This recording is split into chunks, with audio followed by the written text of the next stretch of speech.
Hello. Good afternoon. I think some of you are busy setting up things, and we have actually a very informal celebration event this afternoon about 40 years of Bayesian learning in speech and language processing. So I'm going to host the sessions for the entire afternoon to make life easier for everybody. So we'll begin with 7 talks, and then after that we have a panel discussion that I will invite the 6 invited speakers to talk for 3 minutes each instead of 5 minutes. So because we only have 30 minutes. After that, of course, we have open to the audience, including our audience online. After that, I think we have a small break, right? So this will be a good opportunity for discussion, and then we will open up the poster session. We have 14 posters. And we have 1.5 and about 90 minutes for the poster session. So you should have plenty of time to talk to the poster presenters. Some of them are online, and I think that's probably the last thing, right? In terms of our program, right? Yeah. And so this symposium will last for 4.5 hours, right? Yeah. So again, I will kick off the this afternoon's symposium. First of all, I want to welcome all of you to be here. I think this is, you can see this is a much smaller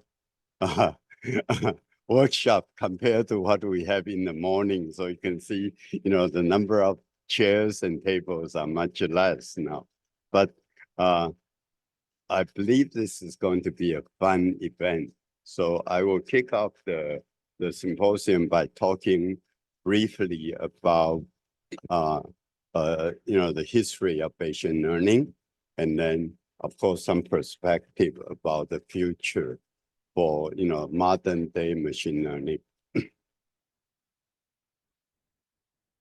So again, most of my work on Bayesian learning was carried out when I was at Bell Labs, but of course, after I joined Georgia Tech, some of my students work on this, so I will talk about that briefly.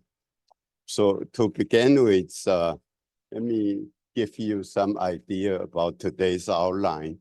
So I will first of all talk about issues still in pattern recognition, real-world speech vision problems, and then talk about the foundation of what do we have. One of them, of course, is minimum Bayes risk rule. The other one is Shannon's channel decoding paradigm. Many of you are using this particular framework, but not probably you are not as familiar with where they came from. And so I will give you some formulations of 2 distinctive perspectives. One, of course, from Sir Thomas Bayes, and the other one from Shannon. And the things, the trouble we have for the sources of ASR robustness, of course, is because we are given separate collections of speech and word sequences, but the joint density is unknown. And even today, we are using DNN frameworks, but in some sense, we are estimating joint distributions indirectly. And in the old days, of course, we do it directly. The other thing unknown, of course, is the conditional distribution of speech given words or the probability of word sequences. Because they are not exactly known, we often have to do estimation. And then, of course, in many cases, there are some condition mismatch. So I will, first of all, talk about brief history, starting from MAP and variational Bayesian learning. So this is, of course, since 1983, there are quite a few studies, and I believe we know everything about Bayesian learning for HMNs. And then I'll talk about the second part is map estimation of linear regression matrix. So this, everyone know about something called MLLR, maximum likelihood linear regression. But, of course, this is based on maximum likelihood. And there's a map formulation as well. And then since 2016, my group worked a little bit on map estimation of DNN parameters. So we will have a talk on this particular area. So again, 6 invited speakers on various perspectives of Bayesian learning and beyond. Okay. Okay, and then of course we would always like to see if we can do some kind of Bayesian learning for DNNs in a formal way. And one possibility, of course, is knowledge transfer. So I'll talk briefly on this. So anyway, let's start with this pattern recognition problem. So this, is view graph I set up 30 years ago, and right now, today is still applicable. That meaning that we have training conditions and testing conditions, and they are, signal space to deal with, feature space, and then of course model space. So for DNNs, of course, they try to combine features and models space together. And because of condition, in operational environment that you have condition mismatch. So signal distortion model D1 going, take you from training signal space S to testing space T. And that imply, of course, feature space mismatch from Y to X. And then models we typically build on training data, but the model you need in testing environment may be different. So that, of course, is the model mismatch. Unfortunately, we have to operate in this mismatch condition that we have a given model after training, and then we have a given feature or signal space in testing. So this, of course, is called operational mismatch. And then one way in the old days is to try to map noisy features back to clean features. And this is called feature compensation. Another way, of course, is to do model adaptation by moving training models back to testing conditions with some small set of adaptation data. And the area that's less studied was signal space, that typically we need something called signal enhancement. Okay, now, so today we'll mostly focus on the Bayesian model adaptation and their extensions in the future. Okay, so of course, deep regression is one way we can do both feature compensation and signal enhancement.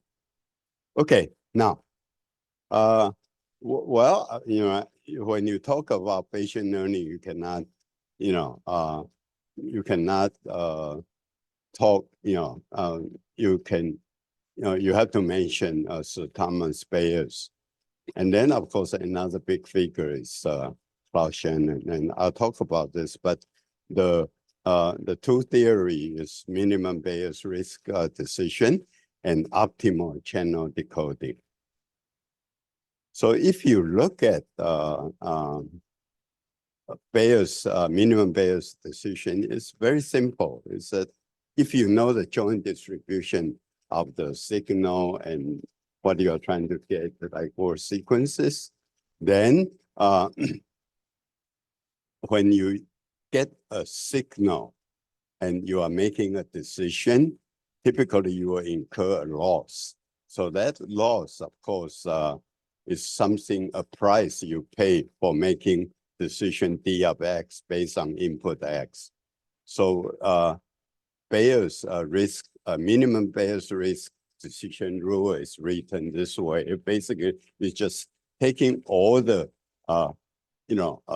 weighted loss, sum them together, and then try to find a decision rule, D of X, that will minimize this cost. So we call this DB, Bayes minimum risk decision rule. But in real life, this is very difficult to do because first of all, the decision space, it's very difficult to make. So typically you try to impose a loss function, which is a 0-1 loss, meaning if you make an error, you have a error count of 1. And if you get it correct and the error count is 0, then you end up with something called 0-1 decision rule or the MAP decision rule. That's what we typically do. And of course, again, the difficulty is that we don't know the joint distribution or the conditional distribution or marginal distribution of the two entities of interest. Now, Shannon has a different view. Basically, Shannon is coming from communication. And so he said that suppose you're transmitting a simple sequence I through some channel. Of course, there's a channel conditional probability of O. O is the output of the channel given input I. So what would we like to do is to create a channel decoder to find an optimal sequence I have. And so basically just say that, hey, the optimal sequence is P, basically the conditional distribution of P given O, and then find I to do that. Now, if you remember our earlier formulation, this is identical to Bayes, the 0-1 or the MAP decision rule. But again, you need to do some kind of decoding, but they are identical to Bayes decision theory. And the input, of course, is a Markov chain, unobserved. So sometimes it's called a hidden Markov process. And of course, we use hidden Markov model a lot for some of the setting. So again, Shannon has this published in BSDJ for 2 issues in 1948. So for those of you interested in theory, you can download Shannon's book online. Okay, so now, of course, for modern day speech recognition actually started with a few towering figures. First of all, of course, we have dynamic programming, and there are many originators, but in the US, Bellman, of course, is an important figure. And we have Bong and Petrie. They actually put together an inequality that later becomes forward backward learning. And of course, it's Jim Baker. He was my first boss right after finishing my PhD.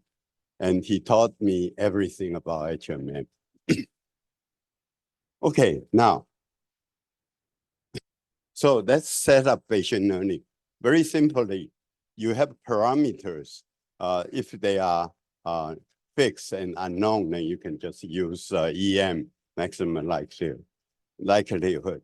But if the parameters are random, following a prior density G theta lambda. So lambda is the parameter of interest. theta is called hyperparameters. Then, of course, you can put together this map estimation, which basically try to maximize the, the joint density of X and lambda. And of course, there are three key issues that you have to deal with, meaning how do you specify the prior density? And then after that, how do you specify the hyperparameters? In some cases, hyperparameters may be more than the parameters. And then, of course, in more practice situation, we use something called EB or empirical Bayes. And then the last item is to do estimation of parameters, and usually it's through MAP. Okay, now they are, of course, estimation of hyperparameters is a big thing, but typically we try to rely on information from speaker-independent model that makes our life easier. Okay, now, okay, so quickly, Bayesian learning. I actually published the first paper in Bayesian learning in 1983, ICATS. And later, of course, it was expanded into a journal article published in Transaction of Speech Processing in 1991. And the formulation actually is very simple, is that you are given some adaptation X, and for the Gaussian likelihood, you are trying to estimate random parameter mu, and then the sigma square can be known or unknown, but here we are assuming it's known. Then basically, MAP solution is very easy. It's just the weighted sum of some prior information from data. That's this term. And then the first term actually is the weighted portion for the adaptation data mean. And this, you can actually get an intuition that N is the number of samples you have in the adaptation sample. And so if N goes to infinity, you can see the second term will be 0, meaning it's going back to the maximum likelihood situation. Okay, so this will come up later. And if you compare the performance, then you can see the situation is that this line is speaker independent, and then there are 3 cases of adaptation, but usually the more tokens you have, the better you do. And then if this approach infinity, then this will, of course, go to speaker dependent performance. So this is very nice. Back in the old days. Okay, now, in 1994, we put together a paper for map estimation of GMM, HMM. And of course, we try to use something called normal Weishar prior for the full covariance Gaussian parameters. And then you can prove asymptotically MAP will converge to ML if you have infinite number of adaptation days. Okay, so this is a performance that you can see. MLE with small number, you don't get good performance. But once in this case, 30 minutes, you can see you got 3.5%. MAP, starting from speaker independent model, you with 2 minutes, you get very good improvement already. 5 minutes, better. 30 minutes, these two are similar. Same thing if you started from male-female model as prior to estimate the prior parameters, then you see the same trend, right? So this, of course, also imply something like online parameters, and I hope Professor Chang-Hui will talk about this later. Then, of course, Professor Chang-Hui also developed some framework assuming some of the units are dependent to each other. So this is something called correlated HMM. And by using the correlation information, we can actually use less adaptation data. And then later, Professor Shinoda joined our group and he developed this something called structural map. Structural map basically just saying that assuming you have some structures of your units, then you can first of all use a tree to try to construct a tree of the structure of your units. And then after that, by doing something called spatial tree prior evolution, you can actually use very little data and still get very good performance. So these two types of prior evolution, one is in the temporal error. Of course, you can do temporal evolution like online estimation, but the mathematics is very difficult. And tree prior later was very nice that you can actually use it in practice. Okay, so this is for the Bayesian learning of HMM parameters, but how about regression matrices? So everyone knows about MLLR, and you can actually get a closed form solution, but the regression matrix parameters was estimated again through maximum likelihood formulation. So there's a side note here when Cambridge developed MLLR. My boss, Larry Rabin, came to me and said, "This is so simple. How come you did not do it first?" So this is, it gives you some idea about Larry, right? But MLLR was used widely because they built this into their HTK toolbox. So in 2001, there was a visitor from Italy. She developed this formulation called MAPLR by assuming the linear regression matrix is random. Then you can, of course, use MAP formulation to do that. And later, of course, the structure MAPLR was developed. So I think Professor Torbjørn Svendsen will talk about this later. So, but the good news is, again, this is speaker independent baseline.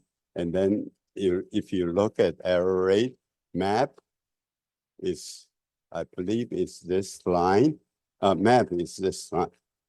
And then we have MLLR is this line. So when data is more, then of course MLLR does not do as well compared to MAP. And then SMAP and structural map, they are actually very close to each other. So that, again, that's good news that now we can actually estimate another set of parameters. And then after that, of course, you can do joint estimation. So again, MLLR, MAP, SMAP, and SMAPLR. Okay, and so there's finally we did joint estimation of HMM and regression parameters. So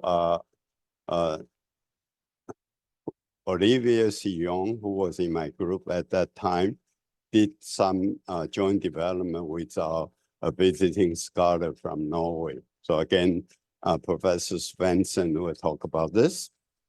And that, later we have a joint SMAP and SMAPLR. Okay, so if you are interested in this, you can check my proceedings, IEEE article published in 2000 with Professor Chang-Hui. Okay, so now variational Bayesian, of course, is more involved in the sense that MAP is a point estimate. So if point estimate, of course, can be not as reliable or sometimes too limited for extensive inference. So variational Bayes came into the picture and say, well, you know, instead of doing map estimation, which is a point estimate, let's try to set up an additional latent variable z, and then try to find some joint distribution of x and z, and plus the random parameter lambda. So recently, actually, there's a book published in my reference 12, but you know, I think later Professor Watanabe will talk about this. Okay, now we also did something which is even more interesting. You know, it's also very interesting. Is instead of using a point estimate, why don't you just integrate out the parameter, and then there's something called predictive classification. So Professor Chien-Hui actually did some collaboration in this case. And then this becomes something called density-based inference. Okay. Now, of course, there are also efforts in estimating language model parameters and DNN parameters. So Professor Chien will talk about language model parameters, and Professor Siniscalchi will talk about DNN parameters. Okay, now, so quickly, of course, more recently, DNN gives SOTA performance for resource-rich applications.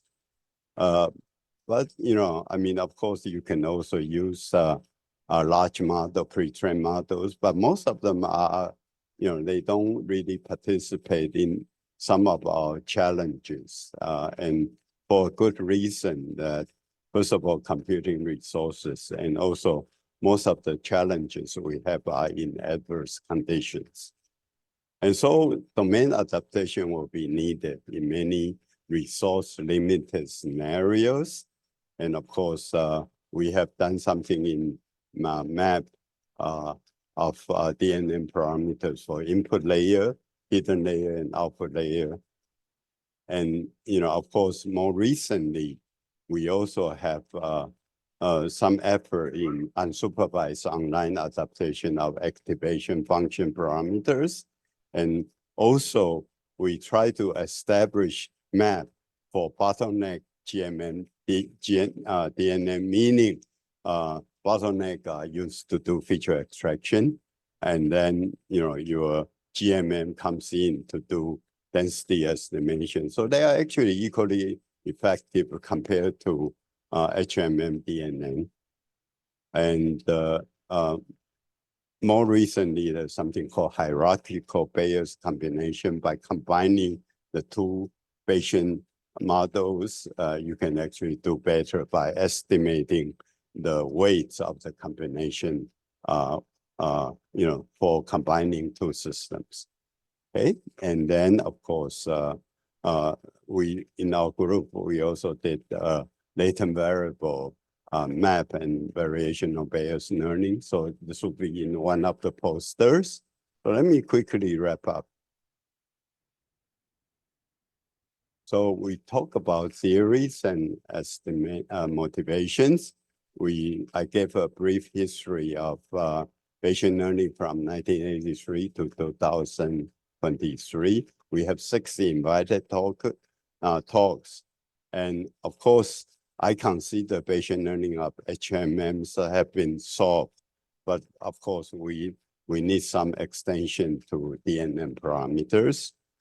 And, you know, there's going to be a panel discussion. There would, you know, all the speakers will talk about what's their perspective about trying to extend Bayesian learning to DNN parameters. And future perspective, you can see we have 14 posters. So that's what I have quickly for 40 years of Bayesian learning.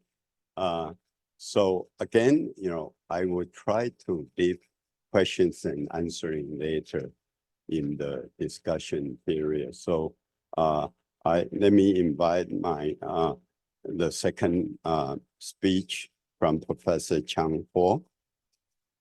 Okay, here are all the references. So the slides will be posted online. Thank you. Thank you.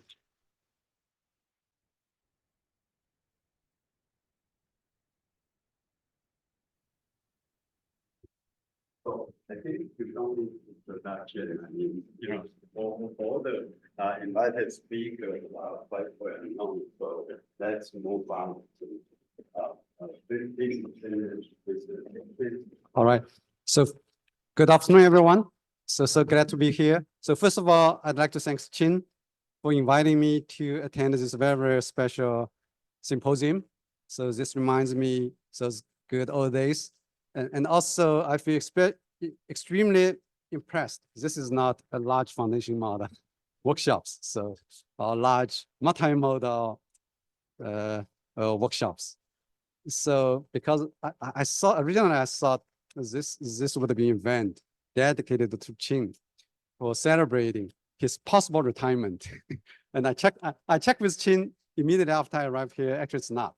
So because I don't know the real purpose of this event, so I prepare some slides superficially, and you don't need to pay attention to the slides, just listen to what I'm going to say. So I think because this is a 40-year celebration, so I just want to use myself and as an example to, especially I saw some younger colleagues here, and share with you some of my reflections on my journey of this Bayesian journey. So I worked on this topic intensely for more than 10 years, I think. So learned a lot, very enjoyable. And I've not been working on Bayesian for many years, but still, as I said, this is a topic deep in my heart. So actually in 1991, I was working on my PhD thesis work in University of Hong Kong. So I read Chien's paper, the 1991 paper Chien just mentioned. So of course, later on, I realized that there was another much earlier paper, 83 paper. So those two papers essentially were the source of my inspiration, getting into this research field. And then in like late 1991 and early 1992, so of course I read very carefully Chien's paper, and I found a technical error over there actually. And then at that time, like discrete HMM and semi-continuous HMM and the tied state HMM, at that time, those things were treated as more practical because GMM HM is still too expensive, was too expensive at that time. So many products are using discrete HMM. But doing adaptation, of course, is important as a young PhD student. So of course, I need to select one important topic to work on. Then I said, oh, discrete HMM adaptation, how can we do that? Then Bayesian framework turns out to be a very good tool to help me formulate problem and develop something. And of course, once I saw like Chien's paper on this continuous density HMM, I said, gee, combine the methodology of discrete HMM adaptation with those things. Of course, you can do semi-continuous HMM, tied state HMM adaptation, et cetera. Well, this essentially opens up my work on this topic. And then like in the summer of 1992, I wrote up a technical report. And then I shared this report to Chien. And before that, I sent an email to the author, a well-established researcher in Biolab, for a young student. That's like the kind of wow, you know what I mean. And then I point out this, Chien replied to the email very enthusiastically. Wow, you must be a statistician. Let's collaborate. And I told Chien, oh, I'm a student. So I was inspired by your work. That's the beginning of our collaboration. So I enjoy so much for the next 10 years. We collaborate a lot on many topics. So actually that technical report eventually turns out to this transition paper after several years. So Chien mentioned about that milestone work from Jean-Luc and Chien on that map estimation of continuous density of HMM or GMM HMM. Actually, my work was summarized as was positioned as discrete HMM adaptation and semi-continuous HMM adaptation. So actually in this piece of work, actually there are many interesting things. One thing is, even for this work, at that time I developed a so-called quasi-Bayes approximation for estimating those parameters. That's my first work on prior evolution, actually. And plus some anything, many other things. And then later on, of course, we need to continue work. So in terms of adaptation, of course, adaptation scenario is so important. So for the previous work, so I would say this methodology can apply to the adaptation scenario in of those so-called, you have a stationary operating condition. Namely, you have the chance to collect a set of data that satisfies certain distributions, that's stationary. And then you can adapt over that. So of course, for this scenario, you could use many other approaches. And then you would have the scenario say your operating condition is slowly changing. No, that's the real adaptive thing. For those scenarios, what you can do for any like slowly changing operating condition scenario, any adaptive approach, you should have a forgetting mechanism. Like for slow changing condition, then you need a slow forgetting mechanism. For fast or switching condition scenario, you need to have a fast forgetting mechanism. So be adaptive, you must be forgetting. So this is the essence. And then of course, we develop this so-called, we use the notion of prior evolution and come out a lot of stuff, different kinds of things. You can do this so-called online adaptation. And then you also have the case, say, Chien mentioned the correlated HMM. That's a general methodology, say, if you have a model structure or have some reliable constraints, if you can leverage that, then you can do things more effectively. Correlation is only one special case of doing that. And again, once you fully appreciate the notion of prior evolution, then, wow, you have so many possibilities. Because starting from, you don't need to start from a single prior, you could start from multiple prior. And then in terms of prior evolution, you can do it independently or jointly. So then this comes to the notion of so-called multiple stream prior evolution and posterior pooling. If you could evolve multiple stream of prior, and during the process, you can pull the information together and then do things again. This framework is really, really general, can do a lot of things. Like as a showcase in this paper, I demonstrate, say, if you can do a normal prior evolution plus this by using this like a linear regression as a constraint, you can do another type of prior evolution. You can combine two things together. Actually, you can come out a overall adaptation methodology. Like you can leverage the best of both worlds, and you can get a very, very nice like adaptation curve. So as I mentioned already, when you talk about that adaptation, you really need to pay special attention to your adaptation scenario, whether it's stationary or slow changing or like switching condition, etc. Like for each case, you can imagine or can envision different methodologies to things most effectively. So that's the essence of all this work. So detail doesn't matter. So technology is always evolving.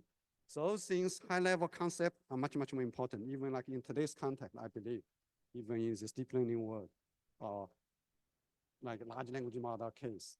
If you use these concepts, you can easily develop new methodology or new algorithms to address those issues, especially for young colleagues today. There's still so many interesting things you can work on, but don't just do recent papers. Really try to figure out how the pioneers, how they thought about those original concepts. Those are general things, and apply to the current context. Then something magical will happen. So Chien mentioned about like price specification and the illustration briefly. I just want to highlight three practical things I tried in the old days. One is so-called toy initialization. This is the most popular one. Another one is prior weight initialization. So last one, if you have big data, and then you can afford to use either like maximum likelihood-based empirical Bayesian approach or some classic like moment estimate, etc. So for toy, I just want to say a few more words about toy initialization, because toy initialization is the most popular trick. Actually, I didn't see any correct implementations, even in HTK, because like many people just adapt the mean, then it's a weighted sum, it's easy. But if you really do a full-fledged, like Bayesian, like prior evolution, how to do tau initialization correctly, it's non-trivial. So the principle of tau initialization is you have seed model, you cannot access data, you need to specify pi such that the mode of that pi equals to the seed model. And then use tau to control the broadness, actually, the variance of your distribution. It's non-trivial. So, and then this work, I like this work very, very much. Actually, not so many people pay attention to this work. So this work essentially combines several key concepts together. The motivation is to use Bayesian framework to come out an efficient, scalable training method that is much, much more efficient than EM algorithm. Oh, this is a very audacious goal. So the concept is like this. So given the training data, you can divide them into a number of blocks. Then you start from an initial pi. Then you go through the data, do pi evolution incrementally, then you get a posterior. And then if you have a lot of data, the posterior would be very, very sharp. And then you need to do the so-called posterior intervention, broaden this posterior, and then you feedback this posterior as a pi. And then do this pi evolution again.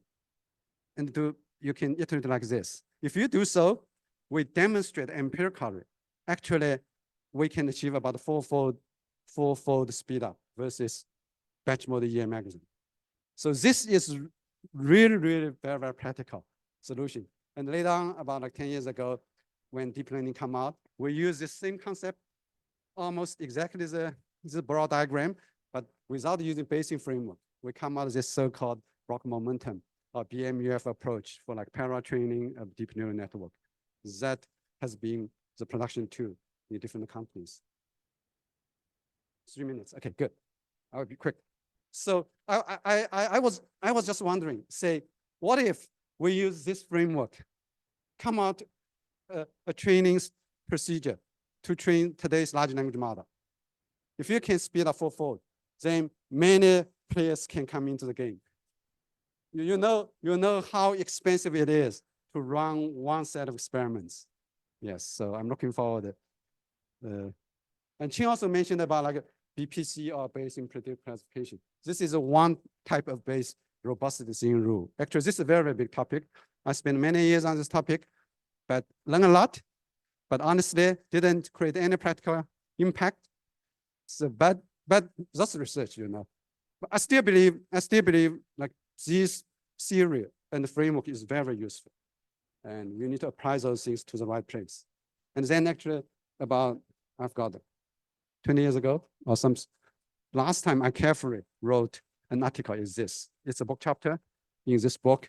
Basically in this chapter, I summarize all of those like theoretical foundation for modern ASR, including like this robust decision rule. For those of you you really want to like know the details, like Chien hinted, this is the place to go.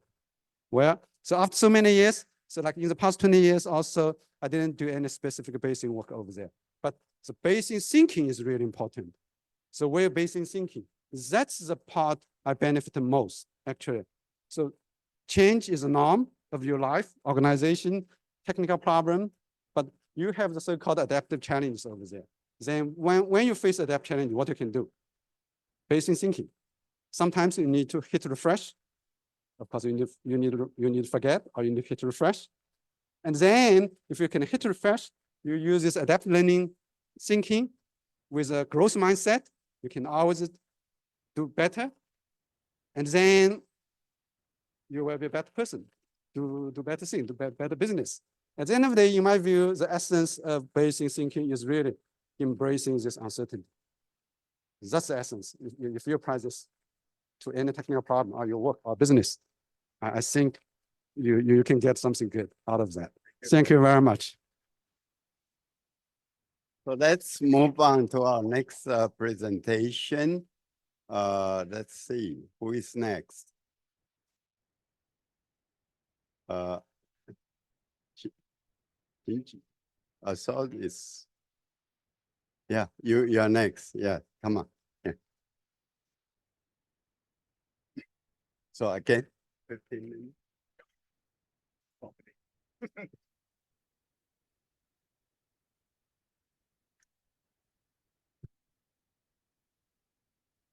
Okay, good afternoon, and thanks again for being invited.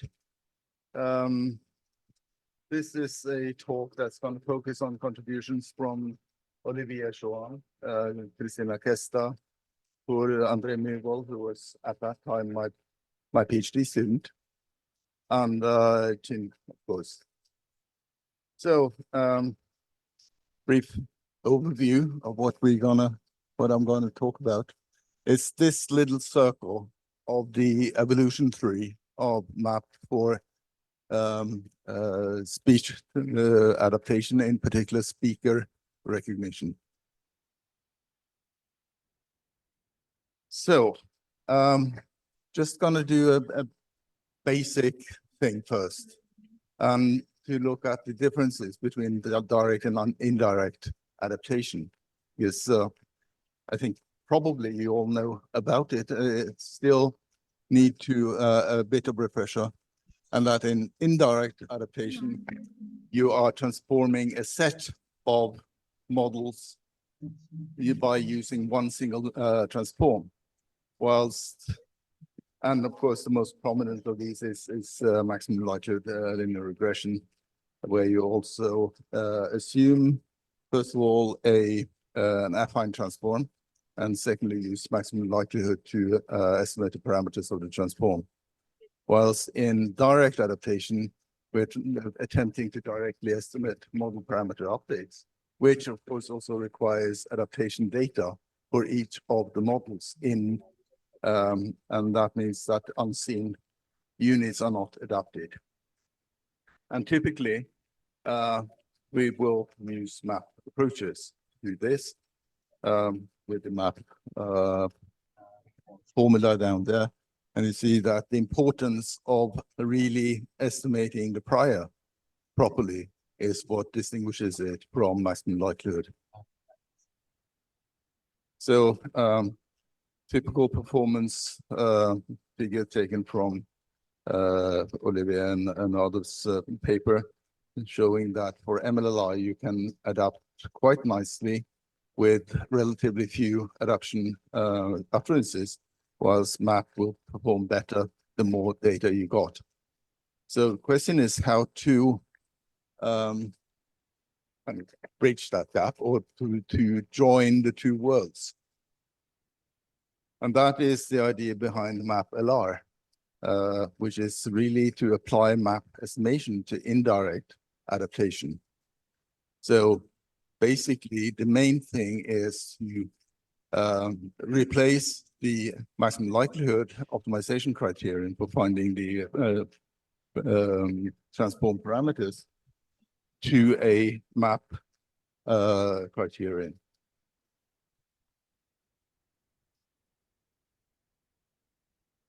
So, of course, the transformation is parametric, so it's described by the PDF of its parameters. It's a random transform, and in principle, it can have any shape. And again, using an affine transform is a very straightforward and very efficient way of doing it. And then apply the transform, the found transform, to clusters of the model parameters. And this is, of course, again, in the HMM framework, where you're having GMMs, and at least originally, you were looking only at updating cluster means. So the important thing, again, is the prior estimation. And to find the prior that is defined by its hyperparameters,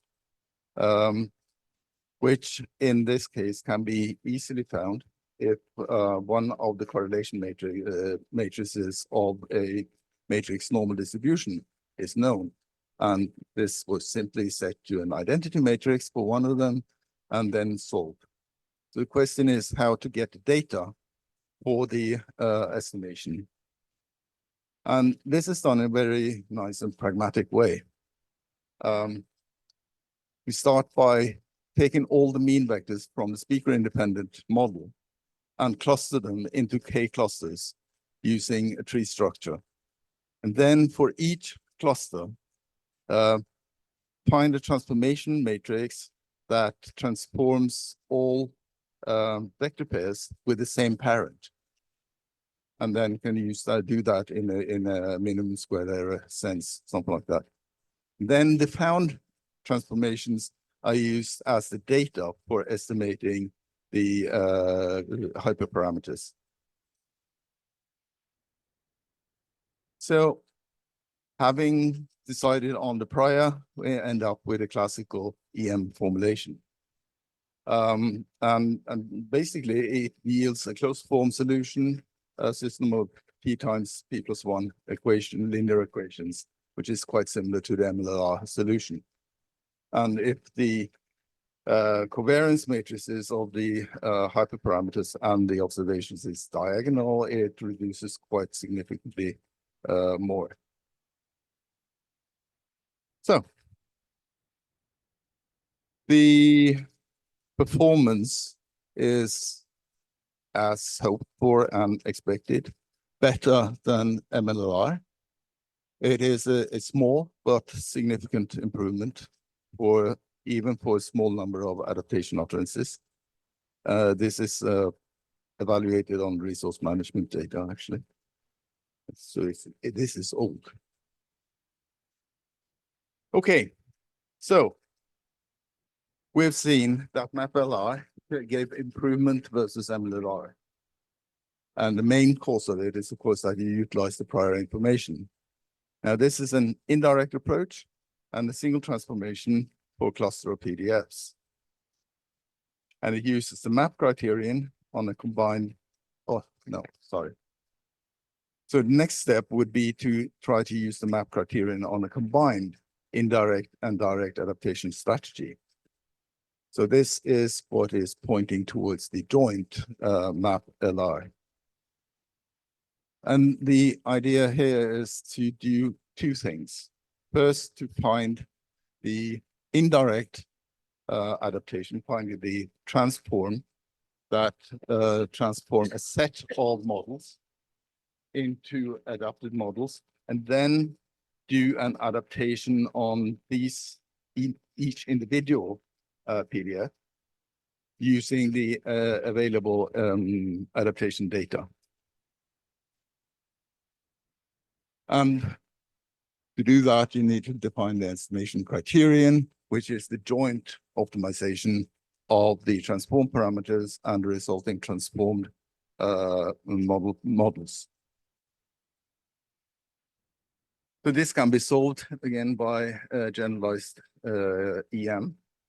And you can define the auxiliary function. I don't want to go into that. But to show that the optimization of the auxiliary function cannot be done in one go. So you need to do it iteratively and using general EM, generalized EM, you can do this as long as the value of the Q function is increased for every step. So I think I can perhaps try to do this. After initializing with the speaker independent models, you do iteratively, first maximizing the Q function, keeping the transform with respect to the transform parameters, keeping the model parameters fixed. Then, having found the optimal transform, you do a transformation of your model. And then, keeping the transform fixed, you optimize the Q function. So, question is how to do this in practice. Well, first of all, the first step, that's the solution that is done in MAPLR. For the second, if you get your priors from the speaker independent means, this turns out to be the standard MAP estimation. So what remains then is look at the performance. So as you can see, this will give a small but significant improvement over MLLR. This is in this one. You can see it's a nice gap. If you compare it to MAPLR, it gives a small improvement in particular for the small adaptation sets. And as you see, it consistently outperforms MLLR. But we aren't quite done. There are some weaknesses that need to be addressed. First of all, when you look at the direct adaptation, we know that the transformation estimation is sensitive to the amount of training data. So you need to be careful when you select a number of transforms. Furthermore, each transformation is independent of the other. The data is not if you have a tree clustering of the training data, but the transforms are in principle independent. Furthermore, you need transformation priors for all nodes, and the tree is only used to define the clusters. So here comes SMAPLR into it. And it's based on the idea of hierarchical structure priors that was proposed by Shinoda, which we'll hear more about in a few minutes. And this principle can also be applied to indirect adaptations such as MAPLR. So in this case, you can have a hierarchical organization of priors where there's a relationship between nodes having the same parent.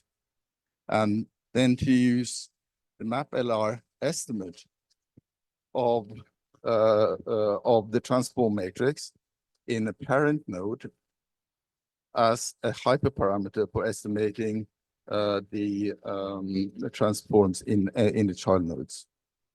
That will give us the relationship that we're looking for in the tree. So performance, again, this is the same plot that Chien just showed us. So I won't go into it, but the main thing, it is giving is outperforming MLLR. It is giving approximately the same performance as SMAP, but with a slight performance edge in the low adaptation data region. So in conclusion, MAP estimation in this region of the family tree was successfully applied to both direct and indirect application. And we can see there's a natural evolution and relationship between the different methods. And we have resolved an issue of small adaptation data for MAP by combining direct and indirect adaptation. Thank you.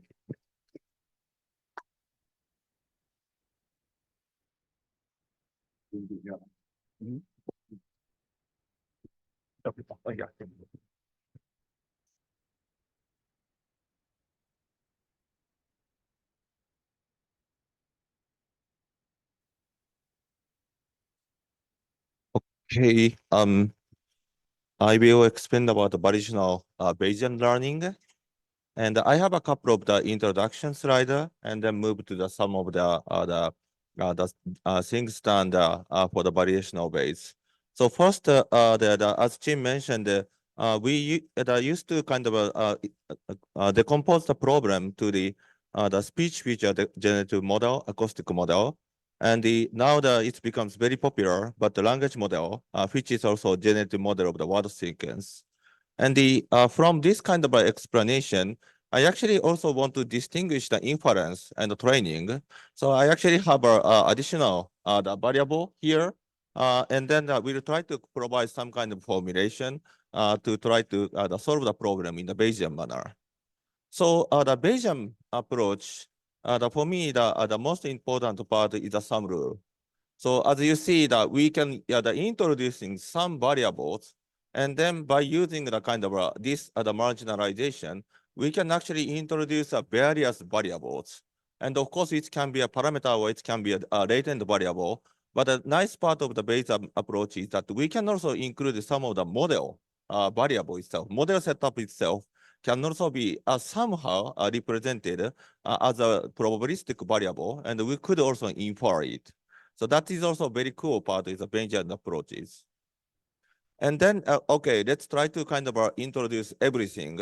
Parameter, latent variable, model setup. Now that the distribution becomes like this, it's very complicated. But basically, if you kind of marginalize everything, it becomes this one. So we just using a sum rule to kind of incorporating this kind of the parameter and latent variable. That is a very the important part of the Bayesian formulation as a kind of introduction of the variable. However, this doesn't change any the problem, actually. This is equal. After that, what we will do is actually we using a product rule, conditional independent assumption, and then factorizing the problem. So that is the kind of what we usually do for the generative model formulation. But when this way is not only for Bayesian approaches, general HMM is actually written like this. But then in the Bayesian approaches, this becomes starting to be different. Instead of point estimate the distribution of the parameter or model setup and so on, we actually have to consider this kind of the product rule and the sum rule, and then the fully kind of solving this problem and so on. So these people think that the Bayesian model is very kind of complicated. So this the POG given theta mg is the joint distribution of the latent variable, and then prior distribution is also everywhere. And then this kind of becomes the posterior distribution. Since this is very complicated, people may think that why it is that we should use the kind of posterior distribution and so on. But it actually has a lot of benefit. So first, we summarize the maximum likelihood and the Bayesian approaches in general. So Bayesian approaches, we actually have to provide several prior distribution, which is the actually pros and cons. The pros that we can actually incorporate the knowledge. Cons, we actually have to have set hyperparameters and so on, like Chan also mentioned, mentioned it. And the parameter estimation, basically, it's again that we try to keep them the distribution as much as possible. So we usually don't make a kind of hard decision, except for the final decision, which that we want to get some category and so on. We do that kind of hard decision. But before that, we try to marginalize everything as much as possible. And actually, this is one of the solutions. It's Bayesian predictive classification that Chan mentioned. So this actually makes the problem complicated. But of course, with that, we have several the benefit. One is the use of prior knowledge, which is the probably most kind of powerful part of the Bayesian approaches. And the big success from the Chien is the MAP adaptation comes from this prior knowledge. And it can also do the model selection. That is also I thought that it's a very good direction. And the marginalization. Marginalization is already used in the HMM for the latent variable, like the HMM alignment sequence and so on. But in the variational Bayes and the other kind of Bayesian approaches, actually also try to marginalize the model parameter, which is a kind of a possible benefit. I will explain about each of them. Like a prior part, it's actually a little bit obvious. I don't so much explain about it, but the posterior is the composite of the likelihood and prior. So if the distribution is complicated and having a kind of a small part of the data, we often the point estimation is wrong. But by using the prior information, we may actually solve the issues, mitigate the issue by the help of the prior.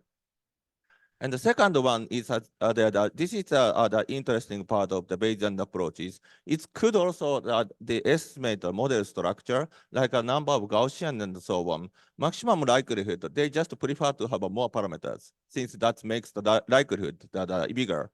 But by using the correct constraint comes from the prior distribution, the marginalization, we can actually estimate the number of parameters more precisely than the maximum likelihood in many cases. And the last one is the marginalization.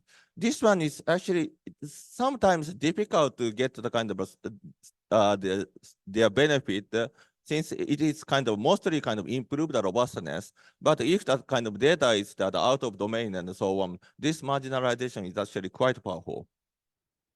Okay, so sounds like we should also consider to use the Bayesian approaches, right? But the reason the people that cannot fully use the Bayesian approach is that this is very difficult to solve that. So again, one of the great solutions is map approximation, which Chien mentioned. And now I will also introduce the variational based approach. So in the variational based approach, we actually focus on this distribution part. PO given them. That is actually this the distribution numerator is somehow solved, but the denominator is quite difficult to solve. So that's why the posterior distribution of each of the variable is generally complicated and that could not have a good solution about it. So this is because we have a lot of marginalization to solve this problem. So this the PO given name or PO many people call differently, but it's also called evidence and so on. Again, this is basically difficult to solve, especially we have a latent variable like HMM, GMM, and so on. And then the variational base is actually interesting direction, which is instead of tackling the evidence straightforwardly, let's try to focus on the lower bound and then try to estimate the variational lower bound.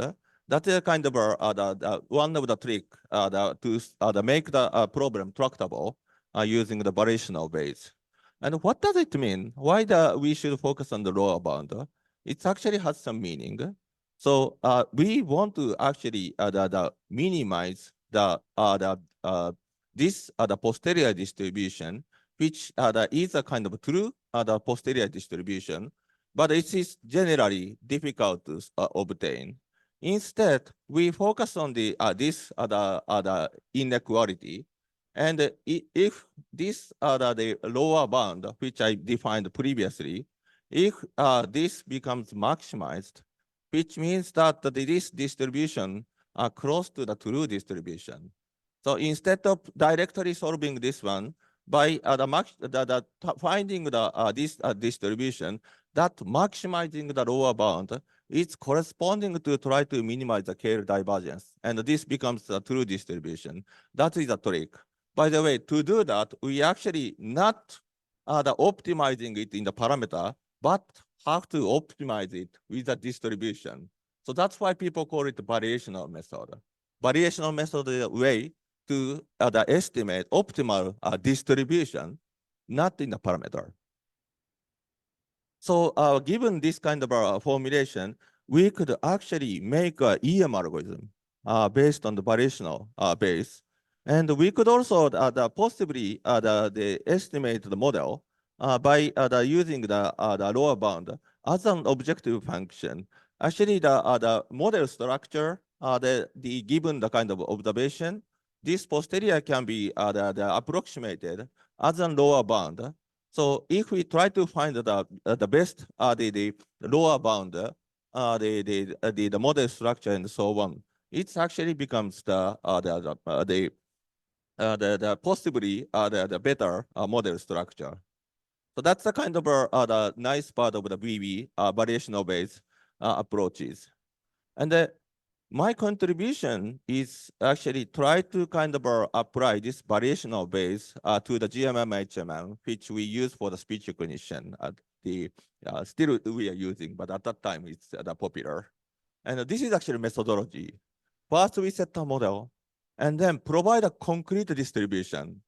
I just kind of mentioned the P something, but it's not concrete, right? We should set some kind of distribution, like a Gaussian Dirichlet or whatever, and then solve the posterior and the lower bound. That's a kind of methodology. It's very different from current methodology, just making a function and throw it to the PyTorch, right? But this part is actually requires a lot of math. So again, these are kind of the people may, you know, not fully following that. This is, by the way, one of the only the part, just getting the lower bound, we need to have it's actually very compressed version, but still we require 5 pages. In my the actual note, it can be 10 page or 15 page or something like that. And they actually, I just want to mention that it used to be, it took very long time to do research because we have to solve it. So like, for example, to do this, we have to solve it by ourselves, right? And then to do this, we have to also solve the equations of the papers that written by the prior studies, like Chien's the very famous paper. This is probably one of the first paper that I started to read when I started speech recognition. And then it also takes very long time. This is, Chien mentioned it is easy, but to solve this one, for me, it takes the similar pages. To finally getting the kind of the posterior distribution, the hyperparameter update of the posterior distribution. I just want to mention that it used to be we are doing this, that we actually takes very long time to just reading the paper. I also spend a lot of time there to read the Chan's paper and the Koichi's paper and so on, but it was fun. And why this takes so long time? It's actually, especially Bayesian, we have to solve the integral a lot. And then again, nowadays, it becomes a differential equation, then which was automatically done by that, which is a good thing. But I think that the integral is also very fun. Or sometimes we can find a very efficient solution, like, you know, diffusion, the model is also doing. Okay, so given that I have a experience opinion about variational bias personal, first, this is mathematically very complicated. Yeah, so I think it's gonna be a little bit difficult to solve it. So that's a kind of one of the issue. But the implementation is not so difficult. If we know the EM algorithm, we just actually changing the M step part mostly. And also we could actually use most of the Bayesian advantage, prior distribution, prior knowledge, marginalization, model selection. We could incorporate it. So it's not very bad approaches. And computational the cost, which is, I want to mention that, again, beautifully, we solve everything in advance. So we actually don't have to solve this during training. It's already done. So only M step becomes a little bit complicated, but computational cost is almost same. Okay, so now I want to mention that I still use the variational base, or I still try to use variational base in our problem. There are two approaches. I am just, the second one is actual approaches. I am actually working with my colleagues. And the first one is that I just came up with what I was writing. So if someone interested, let's do that. Hubert, self-supervised learning, K-means is a very important part. And of course, we want to make the K-means to be robustly estimated. Also, the number of the clusters are super important. Maybe we can use a variational base to solve this part. So if you guys are interested, we can work together. And the other is that we recently submit a paper and accepted in ICAS Hubert topic, which is regarding the Hubert the token as the topic model. Yeah, Jerome is here. So this is solved by PSA or whatever. But we use the LDA to solve it. And even we try to use the hierarchical deletion process features, solved by variational base, and then try to kind of estimate not only the k-means cluster, but that kind of should the latent topic from the Hubert. And we actually have an interesting analysis of this. Okay, so that's it. And I just finally mentioned that the setter model is quite important, which we have to kind of consider the dependency of the various speech factors and so on, which we are missing now. So probably we need to have a more focus on this kind of directions. And yeah, actually tomorrow I will go to the Academia Sinica and have a talk, which is the neural network for the far field conversation recording, which try to kind of keep the modularity of speech recognition, denoting derivation and so on. So it can be also the similar direction that I am thinking. Yes. Hey, thank you very much. Let's see. No, let's do it later. Yeah, let's finish this part first. Yeah. So, yes.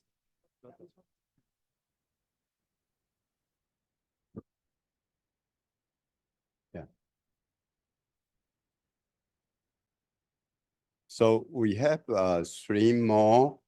One on structural arrangement to try to deal with some situations that you have not seen any units, but there are some correlations between the units of interest. And then we also have one talk on some attempt to do neural networks using Bayesian framework. So go ahead. Yeah. Thank you very much. I'm Coach Shinoda from Tokyo Tech, and thank you very much for inviting me to such a wonderful workshop.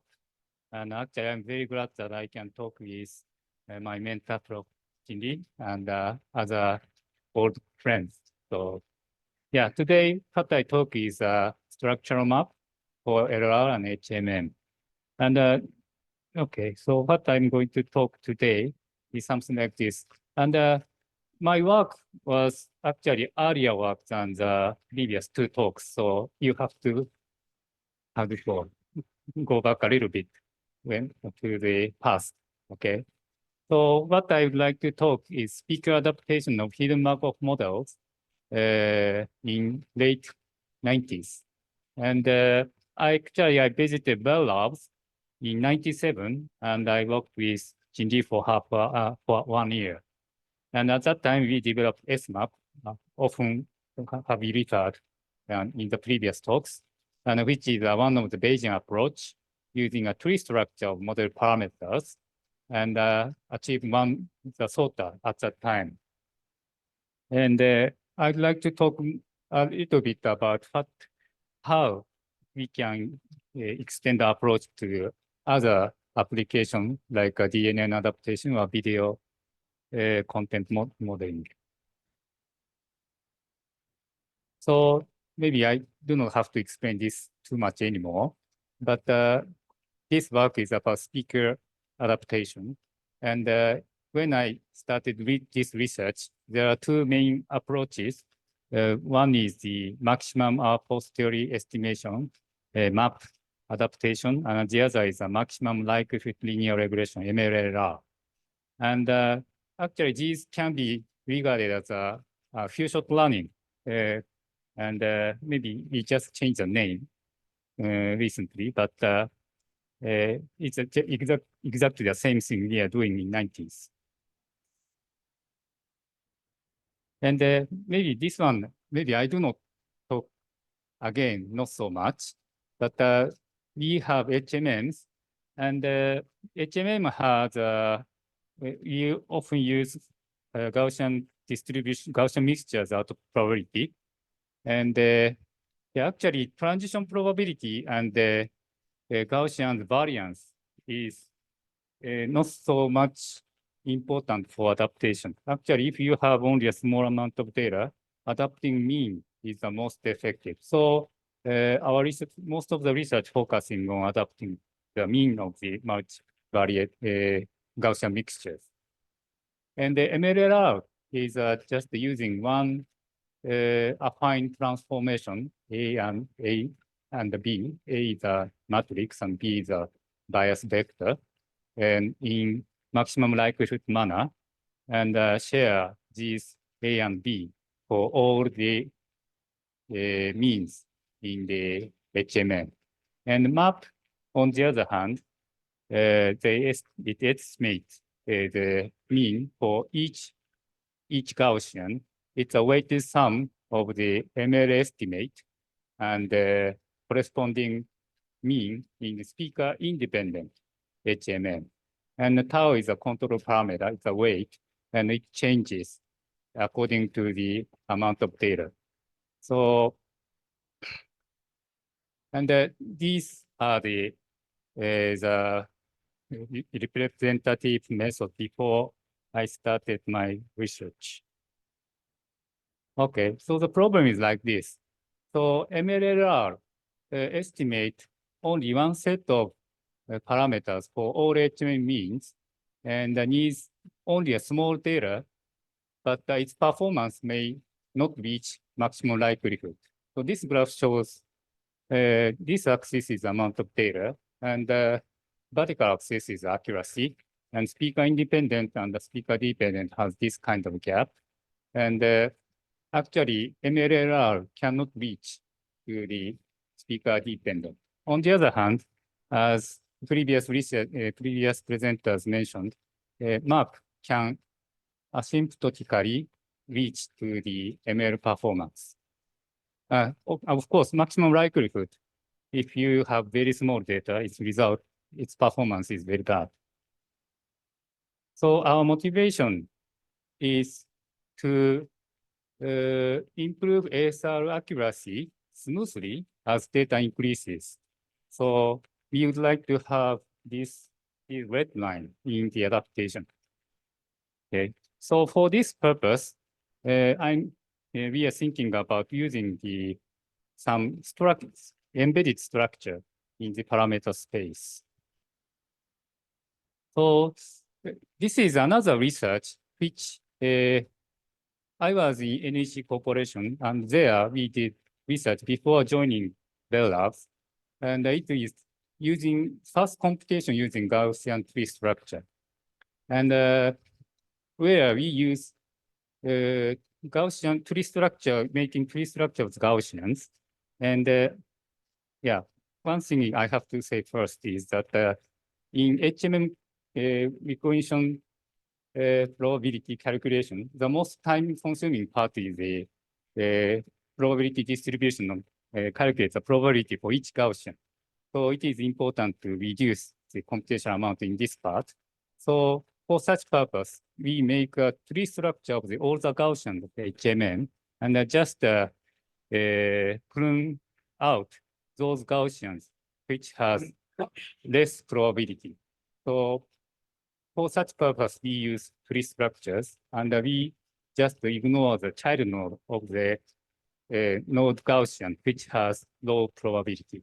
So this is a very simple idea. And to make these Gaussians, we tested many ways, but the most effective one is using the Kerr divergence, actually symmetric Kerr divergence between the Gaussians. So we use K-means algorithm to make this kind of algorithm. Actually, this Kerr divergence is actually we use symmetric one. So it was called Svendsen-Shannon divergence. So this is, so at first I used it for very direct way. So we use this, we calculate the shift of the mean for each of the leaf node, each Gaussian, and we just estimate shared shift among the tree, and we set a threshold of the amount of data, and we just select a node with the data amount is rather than just threshold. So in such a way, if the amount of data is small, we use rather upper node of the Gaussians. And if the data amount is small, we use rather node near the leaf. So the number of parameters becomes large. So then in Bell Labs, we extend such approach and combine with MAP. So this idea is very simple.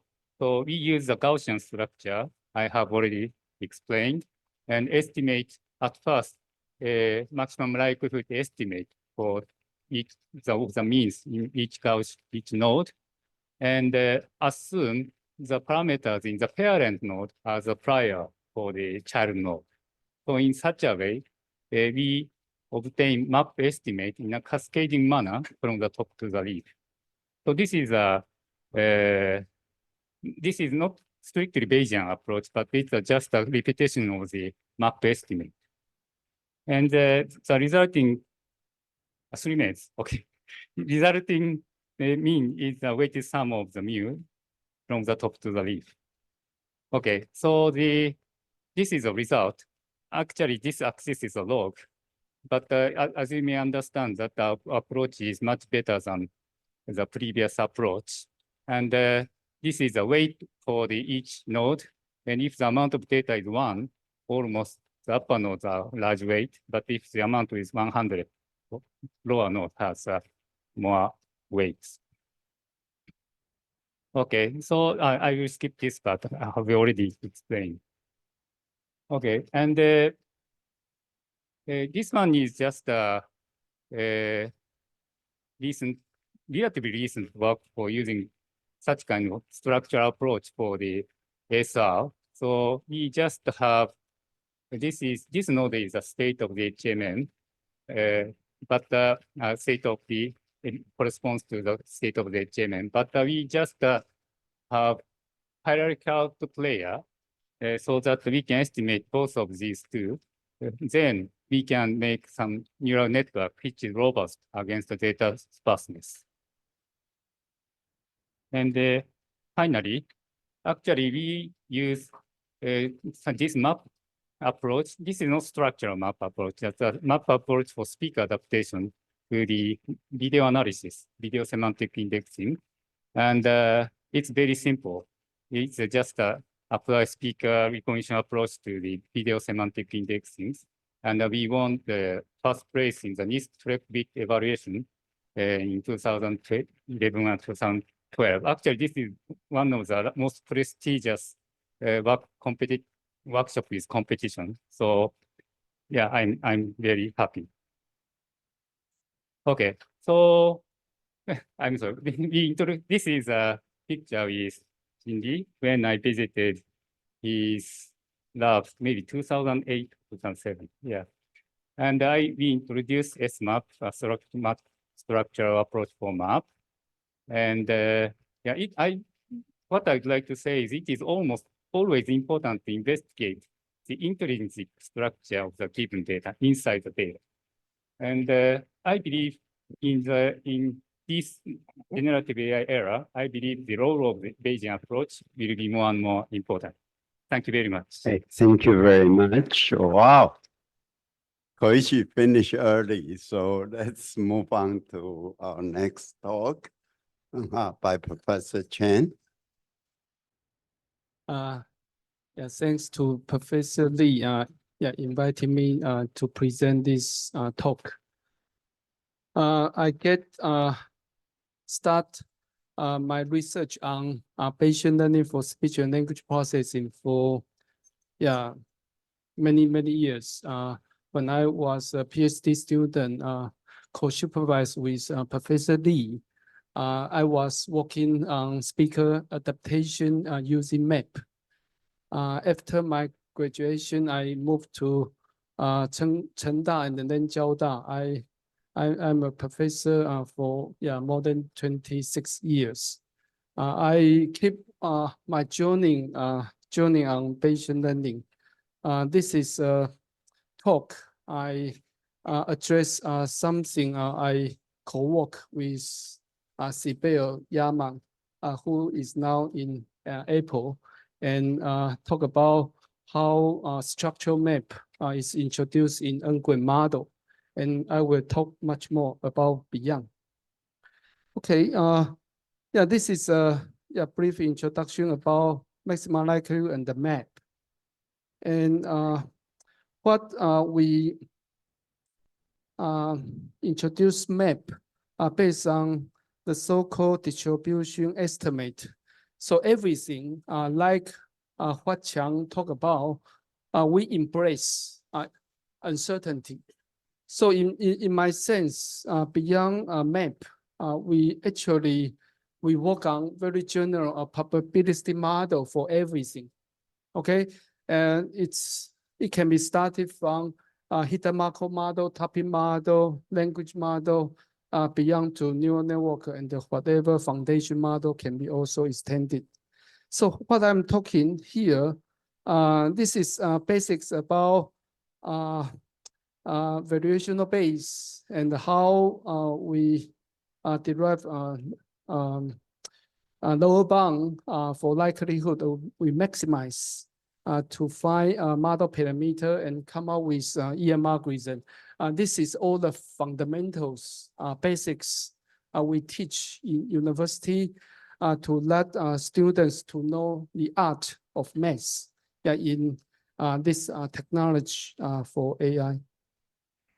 So what I would like to emphasize more is, we emphasize more generally, we say latent variable model, let hidden Markov model stay, and topic model and the language model is also a kind of latent variables. So we estimate something latent which we can explore more and more truly in the variables we are modeling. Let me first talk about what I did in Georgia Tech about structural map for language model. This is a work. We try to estimate n-gram based on map criterion. Before, people handling n-gram, we just use n-1 gram to interpolate with n-gram count. So the so-called bag of language model was proposed.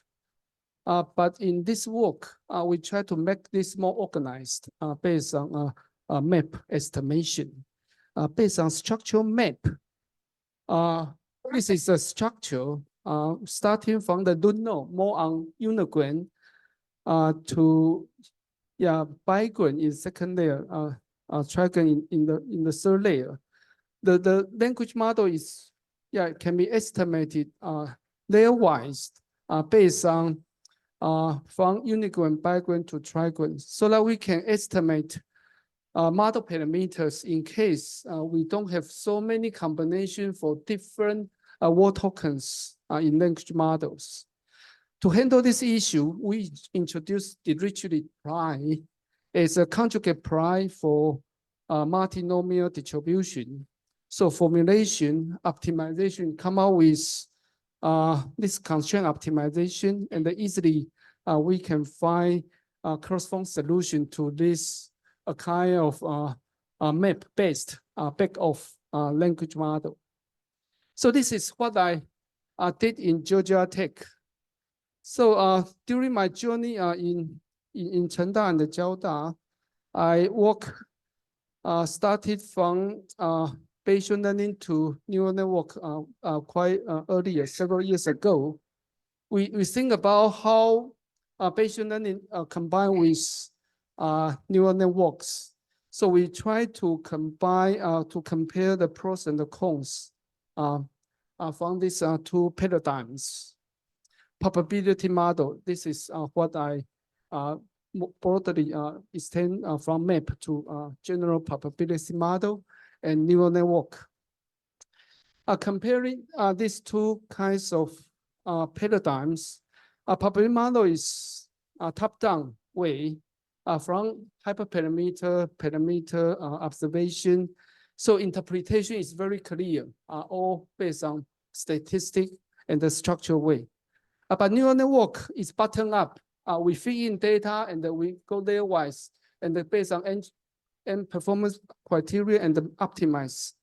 So it's kind of bottom-up distributed, but it's hard to interpret. It's more black box.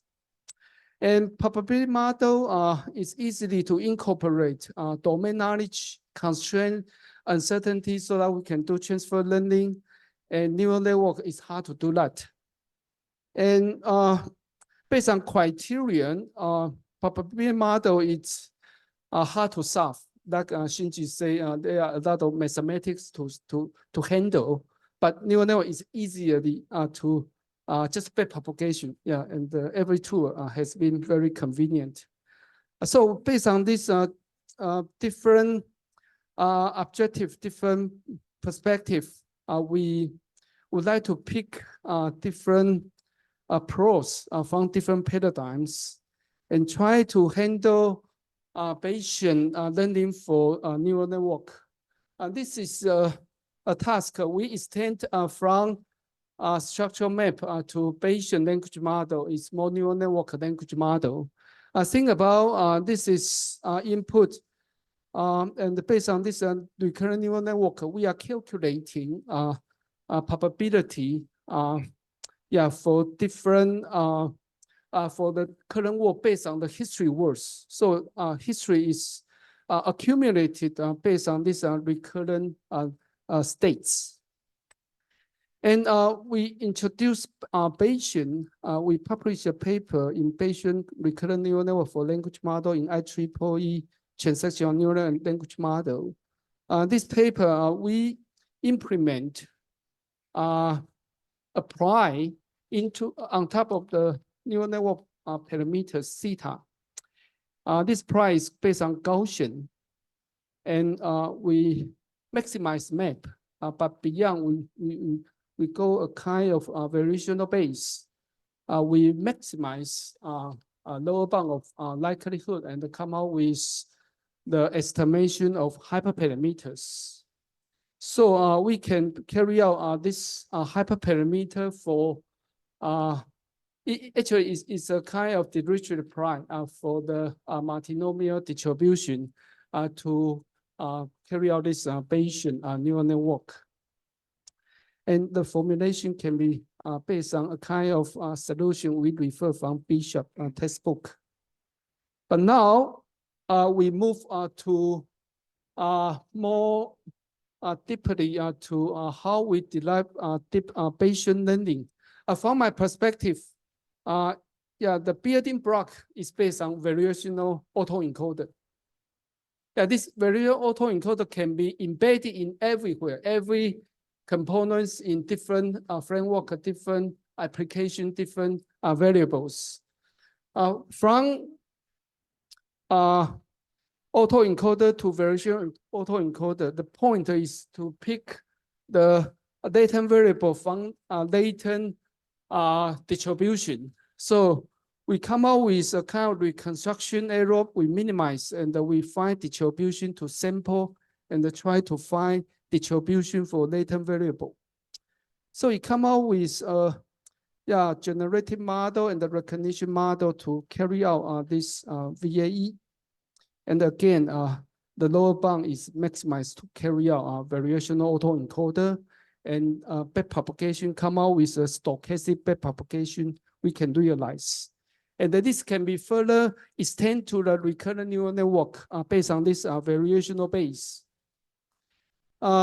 So from what we have done before, we work out the language model based on map, based on variational base. And we move to more generally to neural network. But now we are working on different tasks in this era of AI. We are not only working on ASR, we work on TTS, we work on language model, we work on dialogue, we work on NLU, NLG. So we handle different kind of modeling from source domain to target domain. X is source, Y is target. And we are finding, we all based on probability model, and we are finding a kind of conditional distribution. We do domain mapping, and we want to model this, this framework for different kinds of application as a kind of very general solution. So that we can carry out the different modality, not only speech, text, but also image, video, doing different kinds of mapping. Here I show, for example, we have different modality mapping. In speech recognition, we are mapping from speech to text, but text to speech is TTS.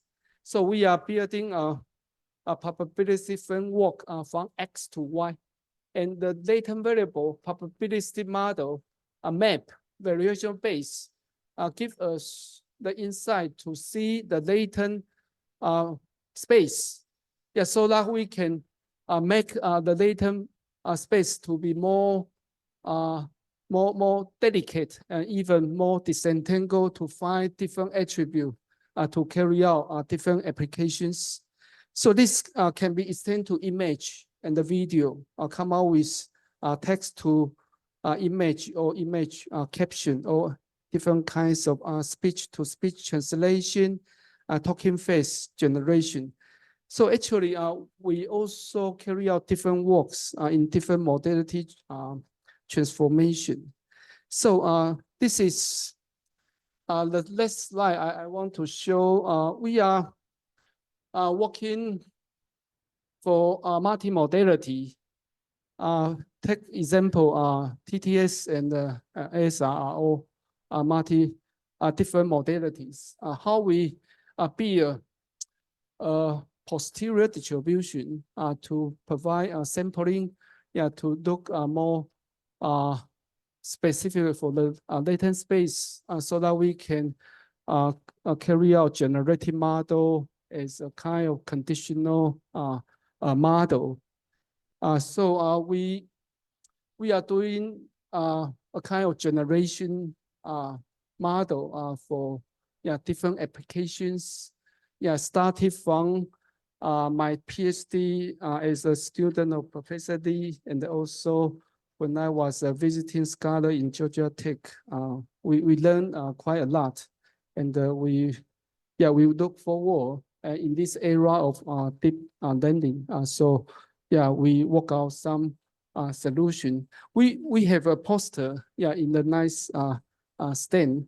We are presenting a work for ASR, which is a mapping from speech to text based on diffusion model, and we see how diffusion model in latent space, how the diffusion step can be fastly sample to carry out real-time solution to ASR.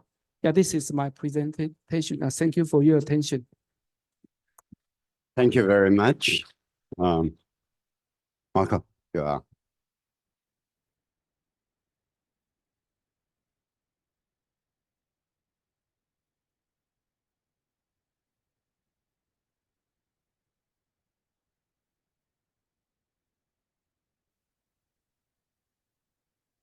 Okay, can you hear me? Yes.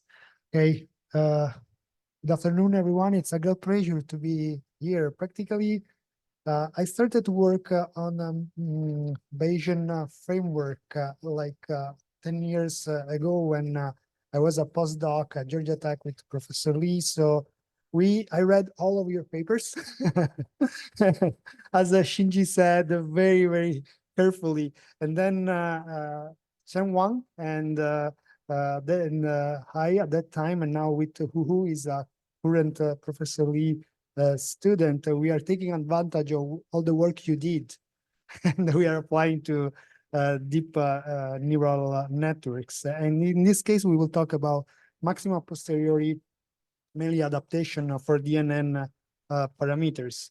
When we started the work with Chen Wang, Georgia Tech, it was at the beginning of the deep learning era. So we were talking about around 2012, 2013. And there was this success, especially in automatic speech recognition. But we also observed that there were some problems regarding the mismatch between training and testing conditions. So even with such a powerful model, there was some problem. And we thought, okay, maybe we can use adaptation to sort out the problem, as people did for HMM, GMM techniques. But there was a problem with the catastrophic forgetting.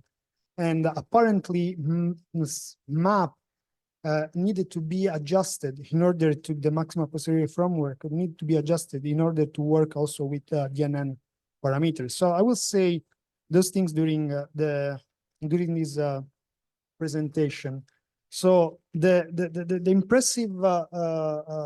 impressive result attained at that time from DNN came practically by the fact that in traditional shallow model, we have explicit steps. So we go from data to the decision, practically using some ad hoc blocks like feature extraction, then statistical modeling and decision making. Instead, in DNN approach, so end-to-end approach, we have a implicit soft division where we go directly from data to decision using a single model that does data-driven transformation model for discrimination decision making. And deep models are good for two main reasons, I would say, even today now that we talk about foundation model, because they are good bridge between data distribution and decision, and because they can extract meaningful patterns from raw data and they are easy to manipulate. In spite of all these, even today, although in a different context, mainly for different tasks, we see that the good performance we get on the source domain or on the target task are not maintained in the target domain or the target task. And a solution, as we know and as we have listened in the previous talk, could be through adaptation. So collect a small amount of data for the operating condition and try to adapt our models to the operating condition. Today, we call this fine-tuning. Many times we use this word, but actually it was variational bias or maximum posteriori, MLLR, and so on and so forth. The problem with the DNN, the one we faced, it was this catastrophic forgetting problem that we didn't experience in HMM, GMM. Mainly, when we were trying to use a small amount of data to fine-tune our parameters, what happened is within the DNN framework that you forget very quickly what you will learn from the general task. So there is a drop in performance.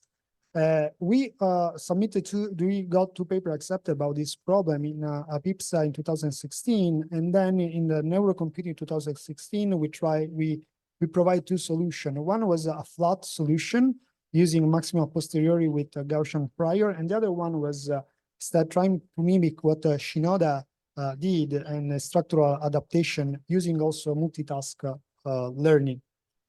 So why Bayesian learning for the DNN? Although it's very complicated to implement this within the end-to-end framework because we don't have a generative posterior, it was still a good idea because within the Bayesian framework, we have adaptation can be naturally seen as a posterior estimation problem. So we can combine the prior with the likelihood to get the posterior. So for example, if we want to tackle the speaker adaptation problem, what today is called personalized ASR, what we do is consider a general model trained on several speakers. Then we collect some data from a specific speaker, which is the target speaker. Then we combine and we obtain the posterior. We can do this also from microphone adaptation or environment adaptation and so on and so forth.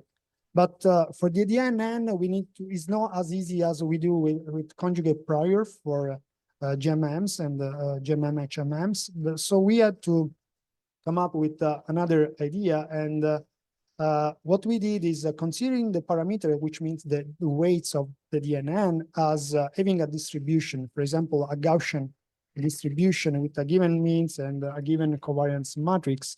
And then we said, okay, the weights have this distribution, and we need to come up with some kind of prior.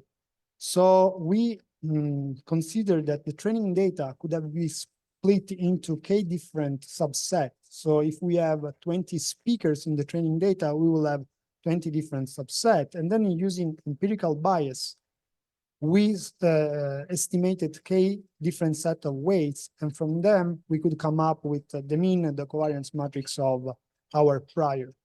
By doing so, then we can inject this information into the cross-entropy loss function as a regularization term, which means that our goal was to use the target data. So for example, for one target speaker in a likelihood as in the maximum likelihood estimation, and then say, okay, but the parameters of the new model of the adapted model cannot stray away too much from the prior, which means from the speaker independent system.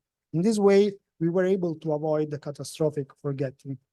In order to make things more robust, and since we want to take advantage of the data we had, which at that time were just a few utterances, so just a few seconds, no more than that, we also come up with the idea to organize the data into a hierarchical structure, a tree, mainly a tree. So if we consider that the DNN generates knowns, they were organized into phonemes, and then they were organized into manner of articulation till the root. And in this way, we can propagate the prior from the root through the leaf, which eventually turn out, if we work out the math, into just regularized loss function, where we were trying to inject more regularization term to make it more robust to the adversarial condition that you find when you move from the laboratory to the operating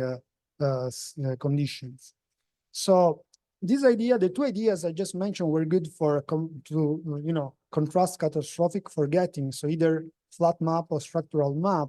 However, the problem was also, when we talk about DNN, we have millions of parameters, so it's difficult to personalize the model for each specific case. So learning all the weights of the neural network is not a good idea in adaptation. So we need to find a way to minimize the storage requirements. And in 2013, Chin-Hui and I worked on an idea where we were learning the shape of the activation function. And so the next step was, how about we apply maximum posteriori to the shape of the activation function? And that was done with Chao-Han. And we got very interesting results. And because with very few parameters, so we were able to adapt the whole neural network. We didn't have to focus on some specific layer, as we learned today during the keynote speech, which layer we select. In this way, we don't have to do any selection. We just consider all the layers together and just focus on the parameters. And another problem that was mentioned also today by Dr. Hu was that we need to use the adaptation in a real condition. So it has to be not batch, it has to be semi-supervised adaptation. So we cannot consider we have always labeled data, and has to be sequential learning. And this was a very interesting work where it was published in IEEE Transaction Audio Speech Language Processing in 2017.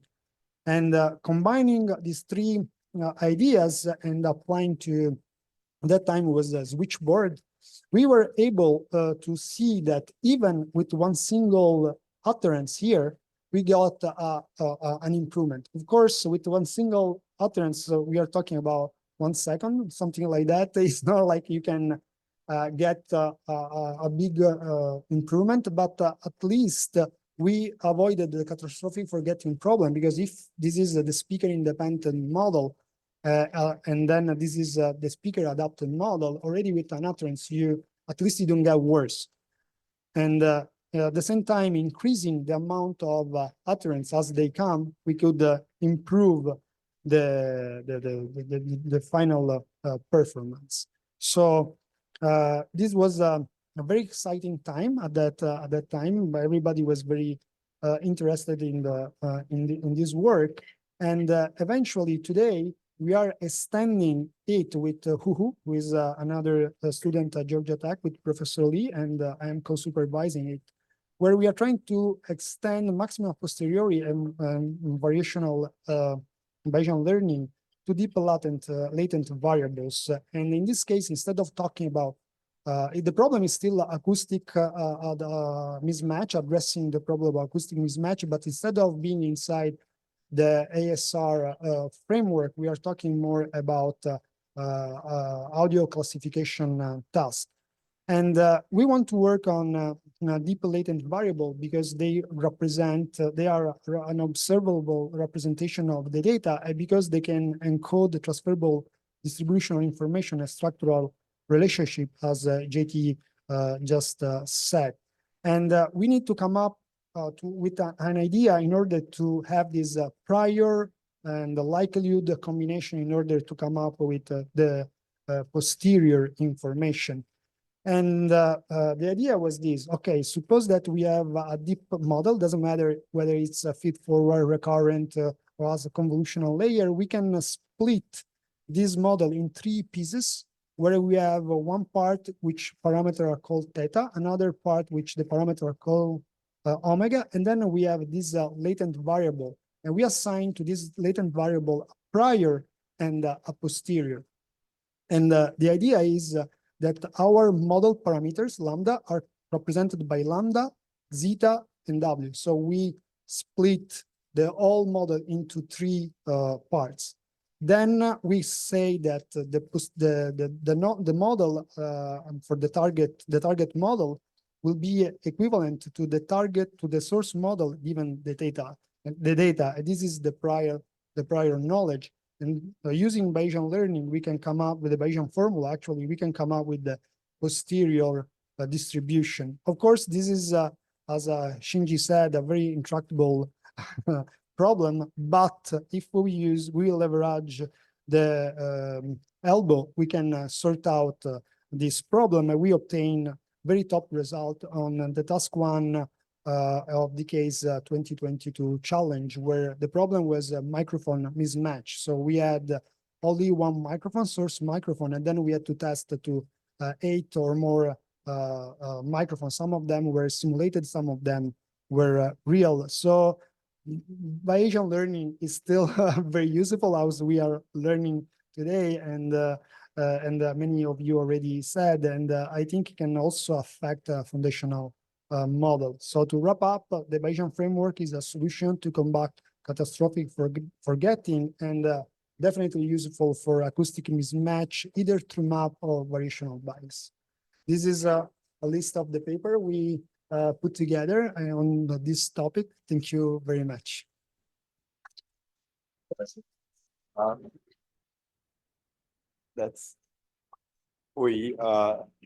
Before we start the next part, let's thank all the speakers again. Yeah. Now, I believe we have a video to play before the Q&A. So you want to talk about the video? Yeah, so we have a special video to play as a one of other co-author from Chien, like Professor like Jim Spohrer. Yeah. He was the co-author for my first ICAS 1981 paper. Yeah. So we will watch the video together for some relax, and we will a lot more Q&A, because during the 6th invite speaker, we find out people have a lot of questions to want to discuss. And then after that, we will have our poster session. So in the poster session, we will select 2 best paper. One is a best paper for general Bayesian learning. The other is a best student paper. Yeah. Okay. Yeah, please. Hi, I'm Jim Spohrer, and I'd like to congratulate the symposium for celebrating 40 years of Bayesian learning in speech and language processing, all the organizers. I'd also like to congratulate the honorary committee chair, Professor Chin-Hui Lee of Georgia Tech, and thank Hak Yang for this opportunity to mention a few historical notes. Well, 40 years ago, Professor Lee and I were much younger, and we both worked for a early speech recognition company called Verbex that was near Boston on Route 28. And Route 128 was a challenger to Silicon Valley in those days for innovation. A lot of the early companies like Digital Equipment Corporation were there, Wang. Of course, today 128 is still famous because that's where Boston Dynamic is located. It was an exciting time in the late 70s and early 80s for speech recognition.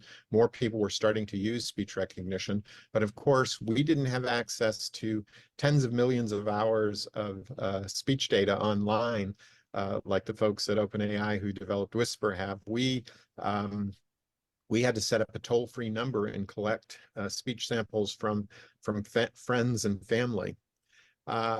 Some of us had the opportunity to work in speech recognition because of Steve Mosher, who was a visionary entrepreneur who started Dialogue Systems in 1971.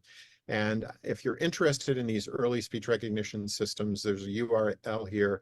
There's a paper of Steve's uploaded by NASA called Statistical Assessment of Speech System Performance. And it's a great paper. It shows some of the early systems. It even has a Q&A with some of the other vendors. So this is a really important historical document for those of you who are interested. Steve hired a lot of us. He hired me. He hired Peter Brown. In fact, Peter, just a couple months ago, gave a talk at Goldman Sachs where he mentioned Steve Mosher. I was delighted to see this, and also talked about dialogue systems. And Peter provides a lot of other insights about the history and future of artificial intelligence. So check that out. Things really took off at Dialogue Systems when Steve Mosher hired Jim and Janet Baker away from Fred Jelnick and IBM Research. IBM, of course, had the top speech recognition in the world. And so it was a big coup for Dialogue Systems when Steve hired Jim and Janet Baker. Publications took off at Dialogue Systems. We were on the map. Exxon acquired us and renamed us to Verbex. And of course, later, Jim and Janet formed Dragon Systems.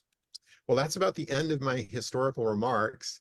I hope you found them interesting. This is a really exciting time with generative AI taking off, and there's no end of innovation in sight as computer power keeps increasing, online data keeps increasing, and I hope you have a great symposium. Feel free to connect with me on LinkedIn if you're interested in the history of speech recognition and artificial intelligence. Just put a little note when you connect with me on LinkedIn, Bayesian Symposium or 40-year celebration, so I know you're a real person. Have a great symposium and hope these comments were of interest. Bye for now.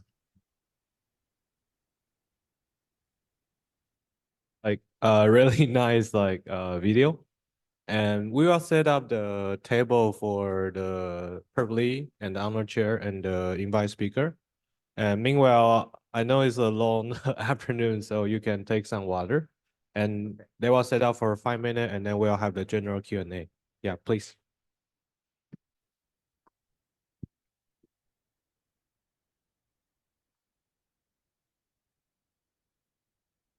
Okay, so now we can start.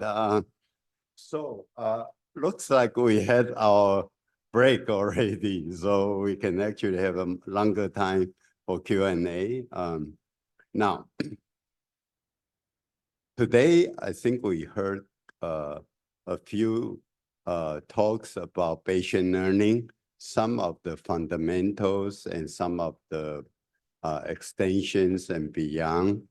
But I believe that we still have many opportunities. And, you know, we were talking about transfer learning from big models to small models. We're talking about transfer function, you know, knowledge transfer from one general domain task to some application-specific models. So there are many possibilities. And let me open up the floor for Q&As, and you can address, if you want, any particular invited speakers to, you know, voice their comments. Please do that. Anybody? Hello. If anybody want to ask, please directly send around the microphone, or we can bring the microphone to you. Just raise your hand. Both are fine.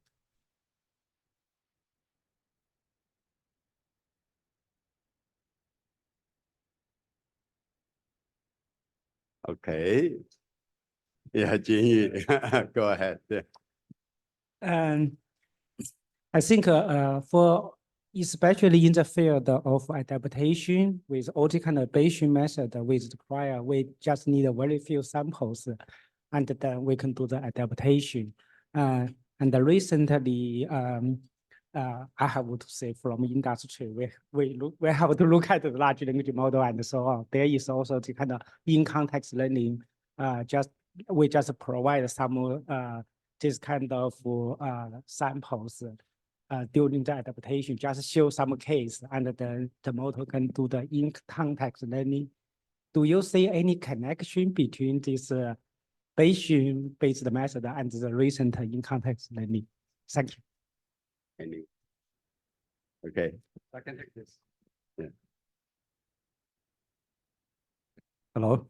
Yes. So like in my talk, basically, it's a kind of like historic remark.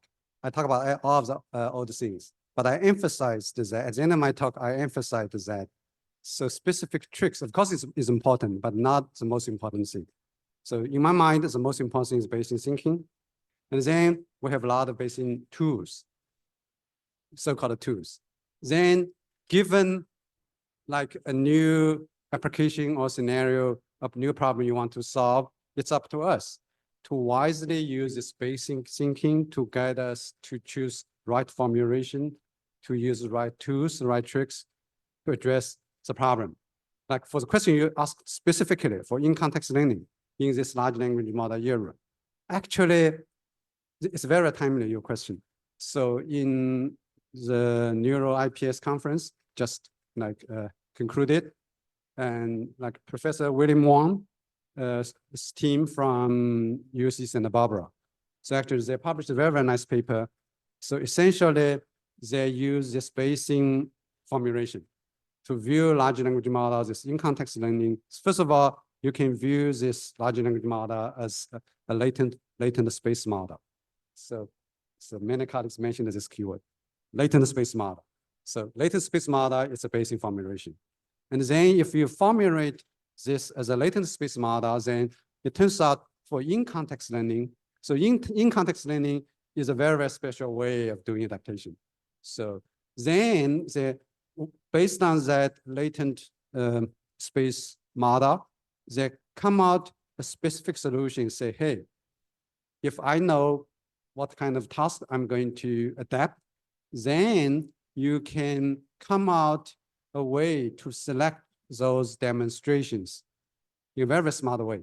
If you know the target, you have some adapting data by using this Bayesian tricks, and then you can come out a procedure to identify what kind of demonstrations you need to use for this in-context learning. What they did is actually, of course, only OpenAI and DeepMind can do those full-scale experiments, but for university professors, small group, actually, they can do experiments on those small model. Actually, they verify the strategy on small model. It's doable. It turns out the specific demonstration examples extracted from like small model, and then they apply that demonstration to in-context learning in more realistic, practical, large-scale large language model. It works as well. So essentially, the demonstration examples identified on this small scale model, because then they can run experiment and then apply directly to different size of large language models. It works. So this, in my view, is one of the recent work. So I think very good work. And actually, many younger colleagues ask me, wow, so in today's large language model. So actually, I joked in the beginning, I didn't really mean large language model, large multimodal is not important. They are the most important topic today, especially for young colleagues, don't take me wrong. But for people who have deep insight, have deep knowledge, you know how to solve real problems, huge opportunity over there. Essentially, if you can just use wisely those insight and those simple tricks, you can do very, very good work in today's context. That university work is a good example I mentioned. Yet I give you another example, like Professor Hui Jiang from York University. Actually, he also did a lot of Bayesian work, and I collaborated a lot with him. So recently, he wrote an article, not published yet, on actually, given this large language model, we have all of the amazing capabilities, like prompt engineering, in-context learning, emerging behavior. So how can you explain in a principled way how come this happens? This is an open question for all of us. And Hui nicely put together a basic explanation for that. But that's just an explanation. So he seek my comments. I said, well, it's very nice to explain that. That provide one perspective, but yet you should come out a constructive way, say, oh, based on this understanding, how can you do things such that engineer, practitioner can verify that in practical system and see the result? The example I quoted from like UC Santa Barbara is a kind of nice piece of work along that line. So, and also like in Stanford, like ALP groups are also doing some using Bayesian formulation to address some large language model issues. I can see this kind of work are emerging right now. So for those young colleagues, you are really ambitious and just don't do those like black box play around the world. So many opportunities over there. So I just want to say that. Anybody?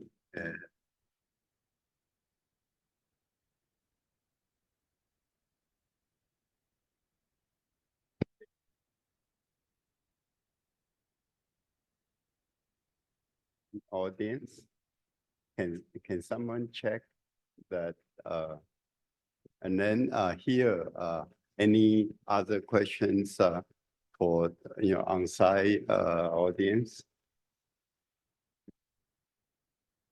Anybody?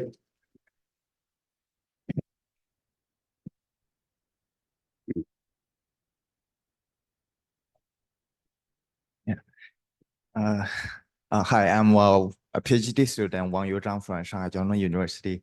And yeah, it's a very honor of me to be able to attend this I don't know how to say that event. So my question is, when talking about Bayesian learning in terms of speech processing, many times we are trying to model in the posterior, which are often used in classification-based tasks like speech recognition or something alike. But for many other speech tasks like speech enhancement, separation, text-to-speech synthesis, the output space is often continuous space where we do not have a very good model to measure the posteriors, something like posteriors directly. So how do, for those tasks, one underlying problem is we do not actually know, or the model is not very, often it's not very easy for the model to know whether its output is reliable. Like we do not have a confidence score for the model to measure how good the output is. For example, speech enhancement, how good the enhanced speech is, or for TDS, how good the synthesized speech is. So I would like to ask, do you find any potential connections between Bayesian learning and those continuous space output tasks that can potentially introduce such a kind of uncertainty measure or confidence measure for those speech processing tasks? Thank you.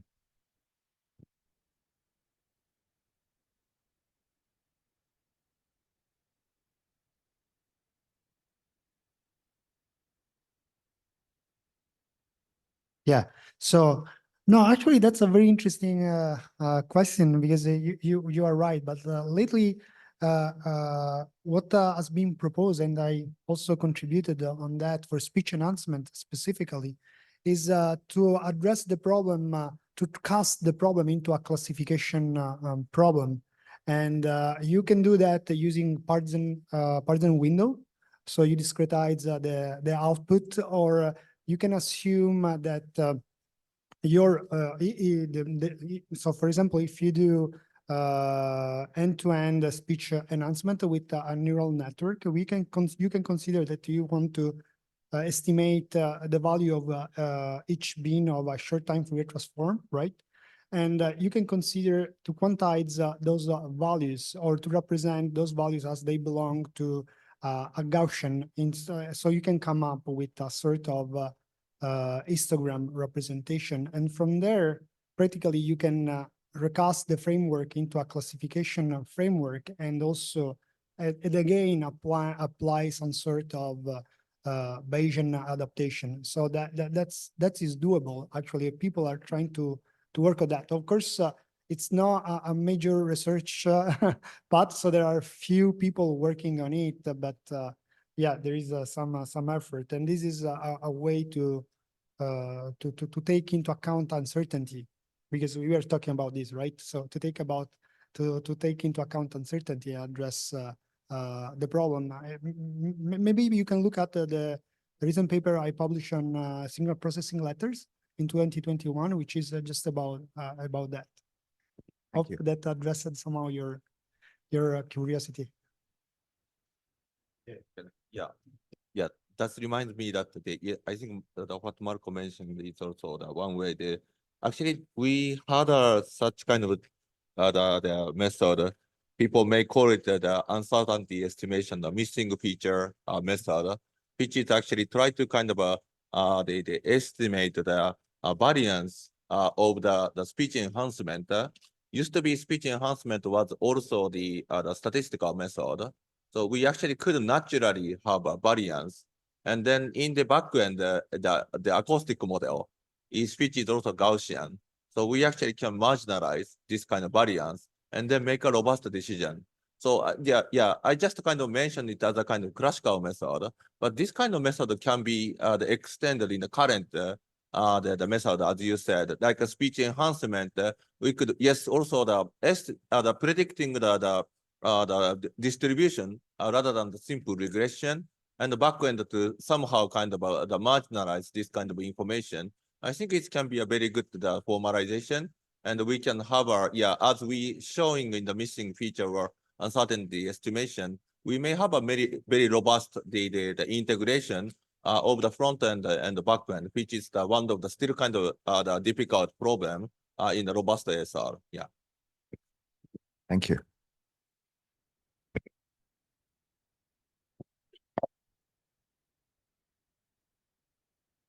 Down a bit, talking about latent space, latent variable model, either continuous or discrete, considering Gaussian or a kind of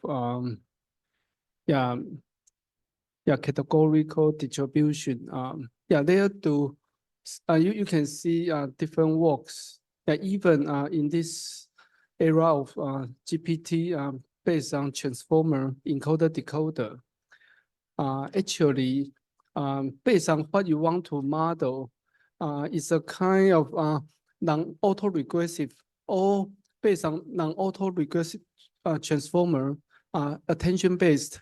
You can on top of that model, you be an autoregressive way to do prediction. There are different kinds of solution. You can find this solution in the literature. Different kinds.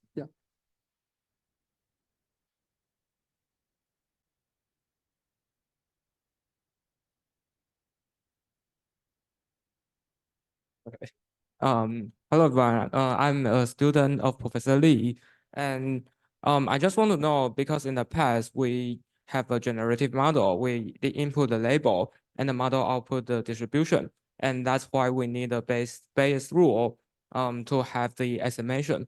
But now for most of the deep neural network, we have the discriminative model. We input the observation and the model output the prediction, and in this kind of framework, we no longer use Bayes rule to output the distribution because the model output the label.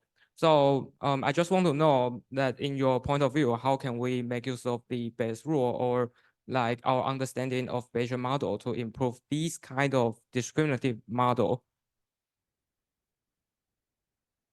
Let me start first. You can actually do something to convert discriminative models into generative model. So Zheng Huang, who did his PhD thesis under my supervision, he actually tried to use something called bottleneck features before the top layer before the output, and then after that he used GMMs to model the output distributions, and the outcome is actually equally effective just like using GMM, using HMM DNA. The other amazing thing is that these two type of system are complementary. So we actually developed a framework called Bayesian hierarchical model combination by using adaptation data not to just estimate the map parameters, but also estimate the combination weights. And that, that combination gives the best performance. So I think right now, the reason we are still promoting Bayesian framework, one of them, of course, is what Professor Wall said, that Bayesian thinking is very important because it involves prior, and then, of course, prior means previous knowledge sources. And then posterior means that after you're observing what's going on in the real world, how can you combine new observation into prior, right? And Bayesian framework actually provide mathematical attractive solutions to do that.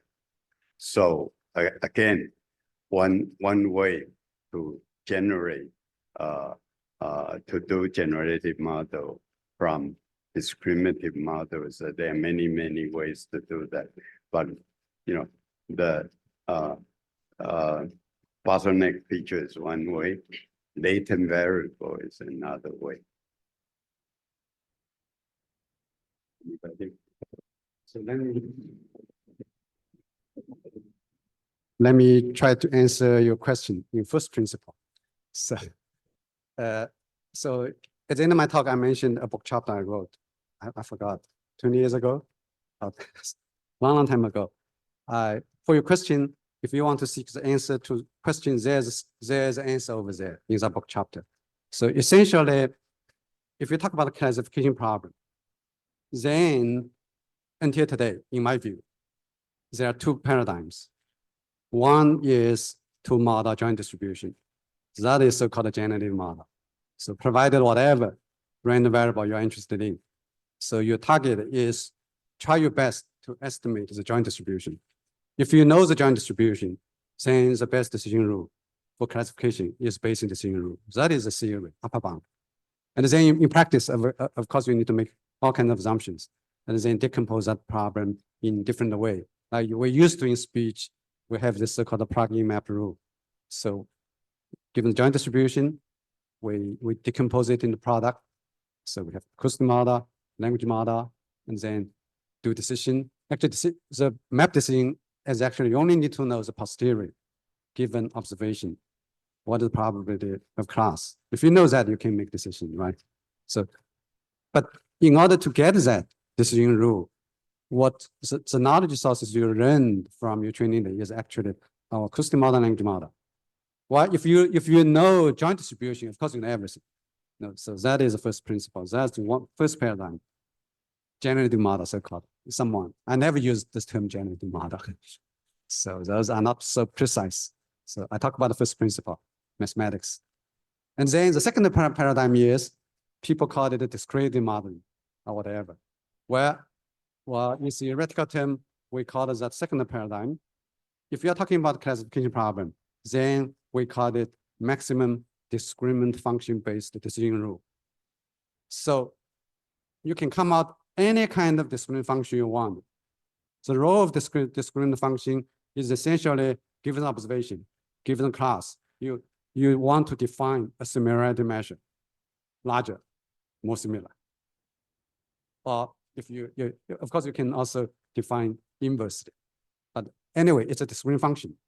Then if you are able to define such a discriminant function, and you are able to learn the parameters from your training data to define this discriminant function, then the decision rule is very straightforward. That is so-called maximum discriminant function rule.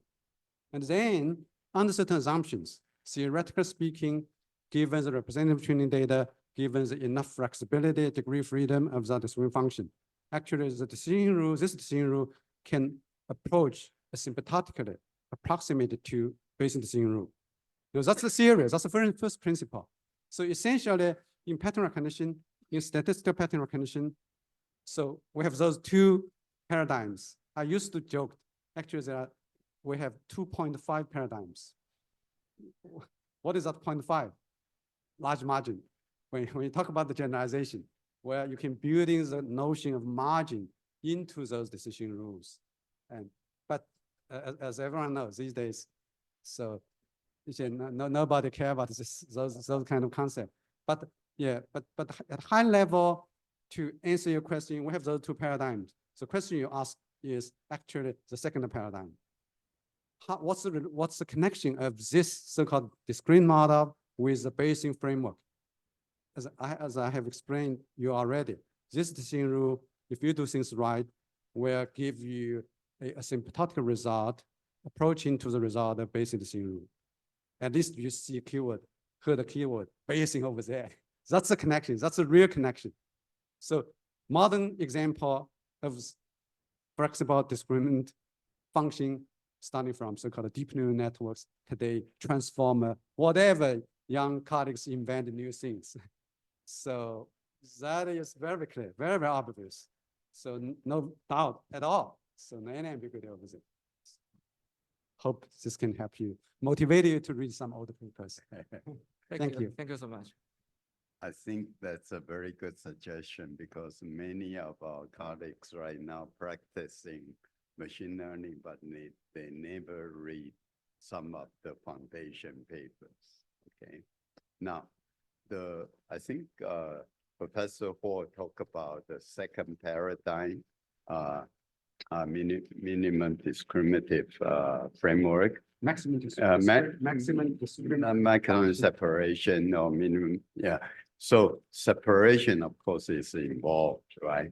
And that's the margin principle that you want to have maximum separation between competing distributions. Now, unfortunately, we don't know the exact distribution, so we try to learn some of those from data. And there's also one principle called minimum classification error, discriminative training that basically try to minimize errors in training data. And you can also prove this framework will give you minimum errors for training data with probability 1. Again, there are many foundation papers that we need to look back before going on for some of the ongoing efforts, either in classification or other problems.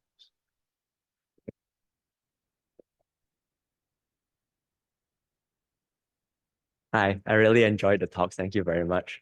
For many of these Bayesian frameworks, they rely on the choice of prior over the model parameters, and often the design of the prior is fairly simple. Like say, if you're using a neural network, then a Gaussian prior corresponds to like L2 normalization, or a Bernoulli prior corresponds to like dropout.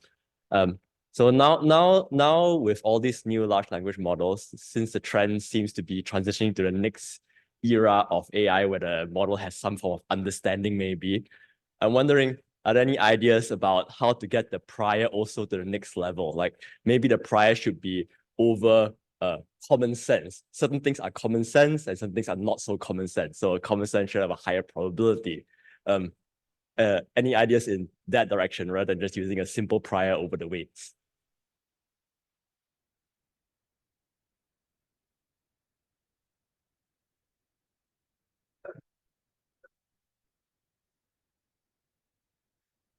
Yeah, I can answer some of the questions.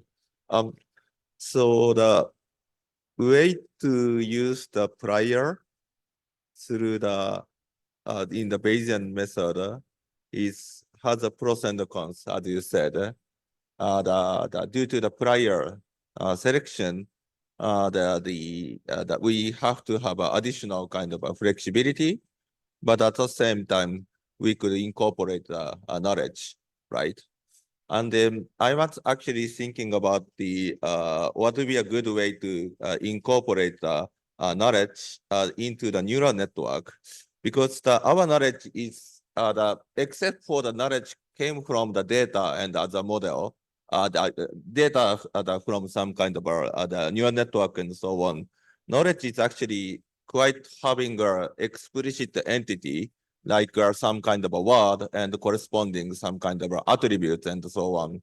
And the problem in the neural network is that this kind of the attribute and the word or some other kind of structured information is not well presented. It's in the kind of a black box in the large language models and so on, right? So that's why I was thinking, what is the best way to kind of incorporate in it? And then what you said, the common sense may also be good, but how we get the common sense and injecting it is a kind of a difficult question to me. But probably one direction would be that we got some kind of a common sense as a kind of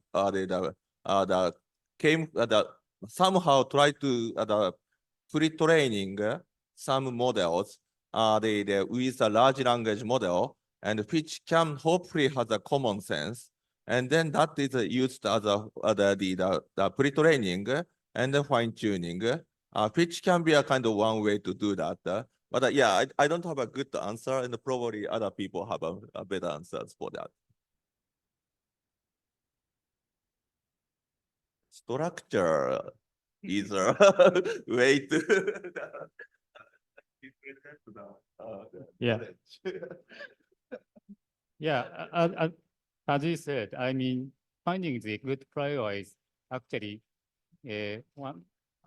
equal or more important than the Bayesian framework itself.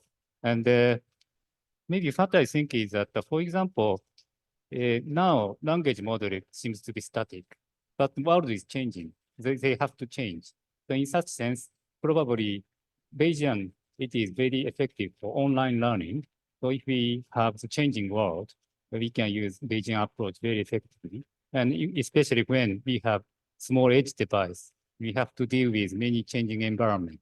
In such case, Bayesian approach should be very important. I mean, what I mean is you can use prior as a prior, many past accumulation of the past knowledge accumulated in such kind of devices. This is one of my comments. Thank you. Words prior definition, of course, is important, but it's actually not very critical in practice. So, like for instance, most of the priors being used so far for Bayesian adaptation are very simple priors. And we even have tried prior for variance by just putting on a constraint that it has to be positive. And that already improved the performance. So again, exact prior is unknown. So as long as a reasonable prior can be specified, you will actually get improvement from Bayesian learning already. Now, let me do a quick time check.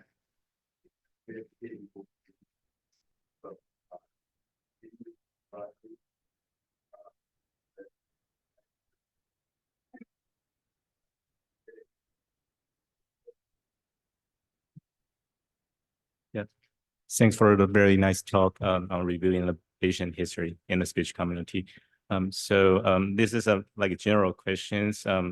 So far we are talking about improving the model performance, but we also know in recent years there like other metrics, for example, fairness or alignment with human values become like more important. So my question is, do you see any potential that this Bayesian framework can also contribute to like improve the fairness of the model, especially for say a large language model setup?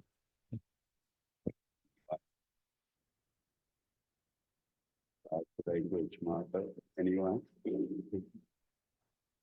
Can add on some remarks from my personal perspective. Actually, we work on yeah, something, yeah, for LLM, large language model based on transformer. Bayesian learning on top of this kind of model. For the previous question about prime, to me, using standard prime, basically conjugate prime for continuous or discrete variable, we just follow. But the point to solve this, for example, large language model, we may look more on different components. Maybe I can say, for examples, attention. For attention, we can introduce some prior information to model how attention weights are calculated. Okay, for example, dropout. Yeah, actually, there are many papers introducing prior Bayesian dropout. Also, some kinds of memory-based transformer or whatever by introducing external memory out of the transformer. Yeah, actually, that kind of framework can be represented by probabilistic solution. So the point, I believe there is some difficulty for people or for young students to solve the problem. But I want to emphasize, actually, Bayesian problem may not so difficult. This is the big mind change. When you handling a kind of, for example, integration or discrete or continuous variable, the most efficient way is to do sampling. Okay, so although the integration is hard to derive, but we can implement by sampling. So the solution actually can be reached to different components by not just look at definition of prior, but look at different architecture as well as how to efficient implement the solution. Yeah, this is my perspective.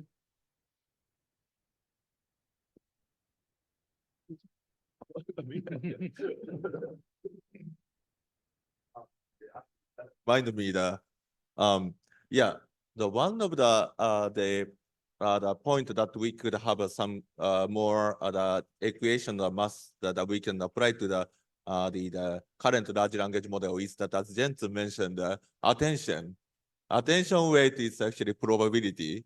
So we could actually do a lot of trick. Actually, that reminds me that we had actually several trials, like the Jens mentioned. What we have done was that, for example, the attention weights may have some kind of that we can incorporate a prior, like Jens mentioned. And I also try to come up with borrow the idea of the structured map.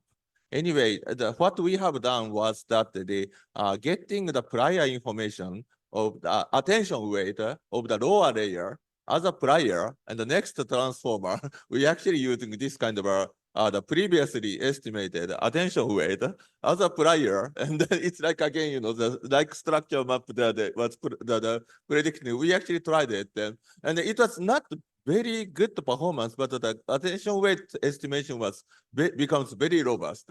So this is just one example, but this part can be one direction that the Bayesian approach can also be applied in the large language model. Again, which sounds like a black box. I also saw that, but the transformer, we can actually, at least attention part, we can actually providing some probabilistic view. Yeah.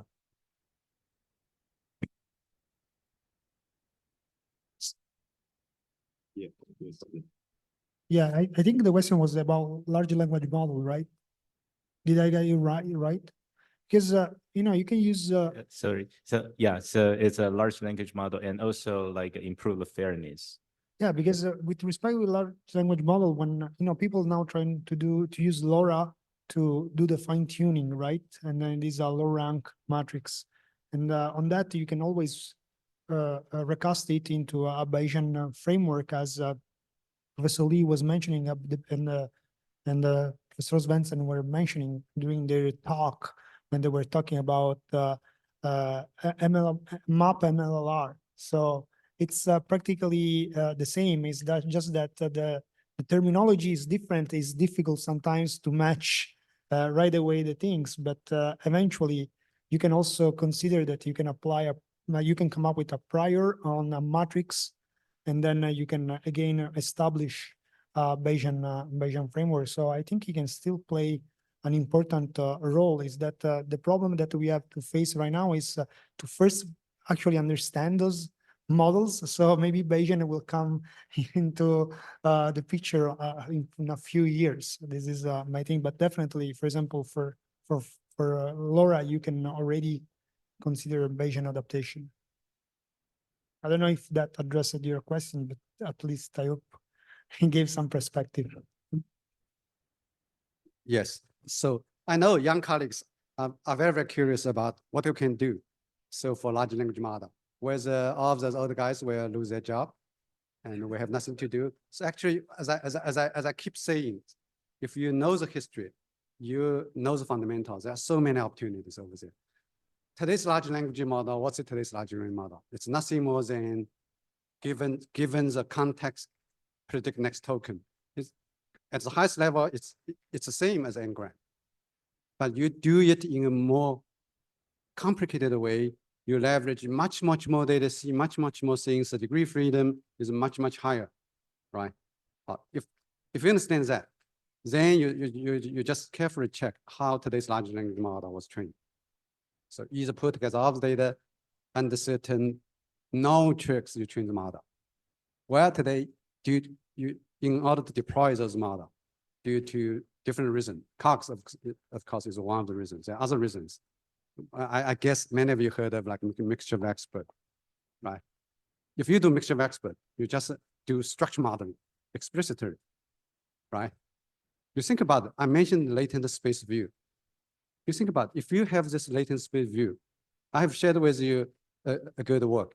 You can, based on this view, you can do improve in-context learning by selecting demonstrating examples, right?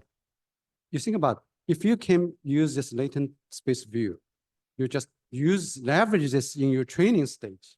Maybe you don't need to do that explicit mixture of expert. You can. So Jerome knows what I'm saying, the deep message over there, right? You can automatically learn a model, the result would be structured.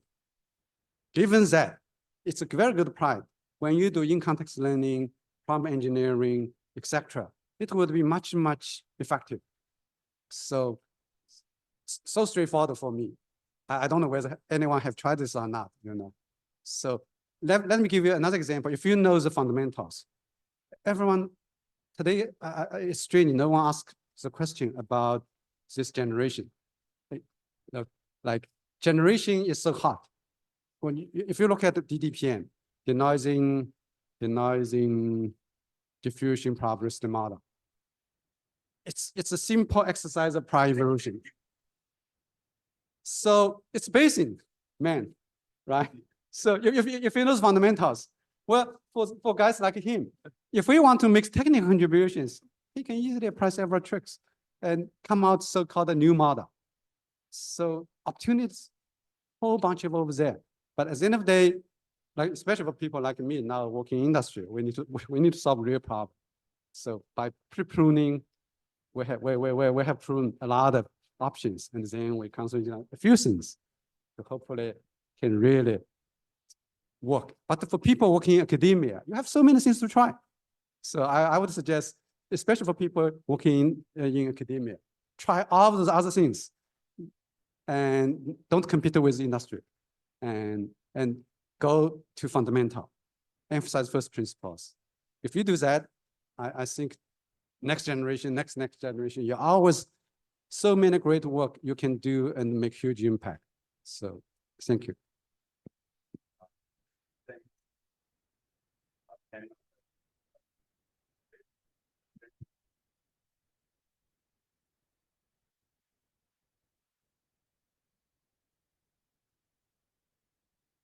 Yeah, so we would like the panelists to have a break. And meanwhile, we'll introduce the paper for the best presentation paper competition. And yeah, for the panelists, like thank you again. And I also want to thank the general chair Xingming Wang and Yu Cao for being us like for the full 4 days. Yeah, please stand up. Thanks a lot. Yeah. Yeah. All right, so we are setting out the slides. So usually for the ASRU, like it's all poster. Sometimes you don't know who is the speaker. So we'll go over the topic. So for today, the topic including on the self-supervised learning, large language model, and also classic Bayesian on the Gaussian processing. So we would like the panelists to have a break, and we'll look at the poster together and evaluate one best paper and one best student paper. So I will cue the paper presenter and their institute. So the first paper and the presenter is multiple output samples per input in a single output Gaussian process by Jeremy from Singapore. Hey, Jeremy, yeah, is there? So he will present the poster on the really left. And the second paper is Bayesian adapting learning to latent variables via variational Bayes and maximize posterior. Will be presented by Marco. Marco's here. Yeah. And it is actually a student paper by Professor Lee student Hu. Yeah. And we have our third paper, Bayesian example selection for speech-based in context learning. This paper actually by Tsinghua University and the Chao-Han. And since they have some visa issue, I will present by me on the in context learning paper. And then the fifth paper is T.S. Hubert, weekly supervised and self-supervised speech pre-training for target speaker speech processing. Will be presented by Wang Yu Zhang. Yeah, he's here. So, and then the eighth paper is a preliminary study on associated learning for ASR, will be presented by Pingrui Gu and Yifan Chen. Yeah, please stand up. Yeah, from Georgia Tech and Amazon. And then the ninth paper is fast posterior sampling for condition diffusion model by Jia Kai Ye. Yeah, and from Professor Jian's group. And then the 10th paper is deep learning-based speech enhancement with maximum posterior spectrum amplitude estimation by You Jing Li from Yu Cao's group. Yeah. Okay, so the 11th paper is actually from the old friends Helen and Jim. So it's interpretable unified language checking by Tianhua Zhang. Yeah, from Chinese University of Hong Kong and MIT. And Yongsong, yeah, is also the co-author from MIT. And the 12th paper is actually a classic paper, a maximum posterior adaptation of network parameter in D model, will be presented by Zhen Huang. Zhen Huang, please stand up. Yeah, on this paper. And the 13th paper is Cosmic, data efficient instruction tuning for speech in context learning. Will be presented by Jing Pan. Is Jing Pan there? Okay, Jing will helping out presenting that paper from Microsoft. All right, the 14th paper is the diverse homophone adaptation for pumping large language model. Will be presented by Yijie Liu and Andreas. Yijie is here? Yeah. Okay. And then the 15th paper is also from old friends, like ultra large language model, efficient orchestration of language model for dialogue state tracking from University of Washington and Mari and Microsoft by Jiaxun. Please stand up. Yeah, this is the last paper. Okay, please start the poster session, have more drink and break over there. Yeah. Okay.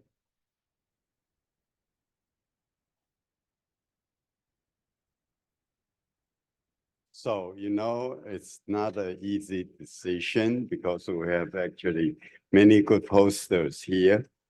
So our selection came down to a choice of Bayesian related paper will come, first, come up first. And then, of course, there are many other papers that's good, but not directly related to Bayesian learning. And we actually have reached a decision that, there are two best student paper award we have selected. And the first one is by Hu and Marco Siniscalchi and myself. I was not involved in voting, so yeah. Anyway, so let's Marco, can you come up and accept the award? Where is Marco? Oh. Okay, then why don't we go to the next one? The next one was by a student from Chin-Hui. I don't know how to pronounce his name, but Huck presented the paper. So Huck, can you come up and introduce the student and also, accept the award? Now, right now, the paper award is actually empty, but we will put the names and paper there because, it's last minute rush. Yeah, sorry, I didn't involve in voting also. And then I want to thank the student I co-advised in Tsinghua and Professor Zhang Cao when we worked together in Google. That paper introduced the first Bayesian method for in-context learning, and we will open source the code. Yeah, thanks a lot. And this work was inspired by Chien-Hui MAP framework for in-context learning. Thanks.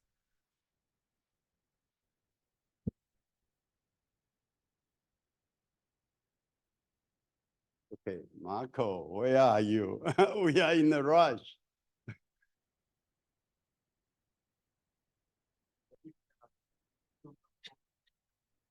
Yeah. Well, he's not the student anyway, so maybe we'll just take the photo for him. Come on. Oh, you can take a photo for him. You are pretending to be my student, so. Yes.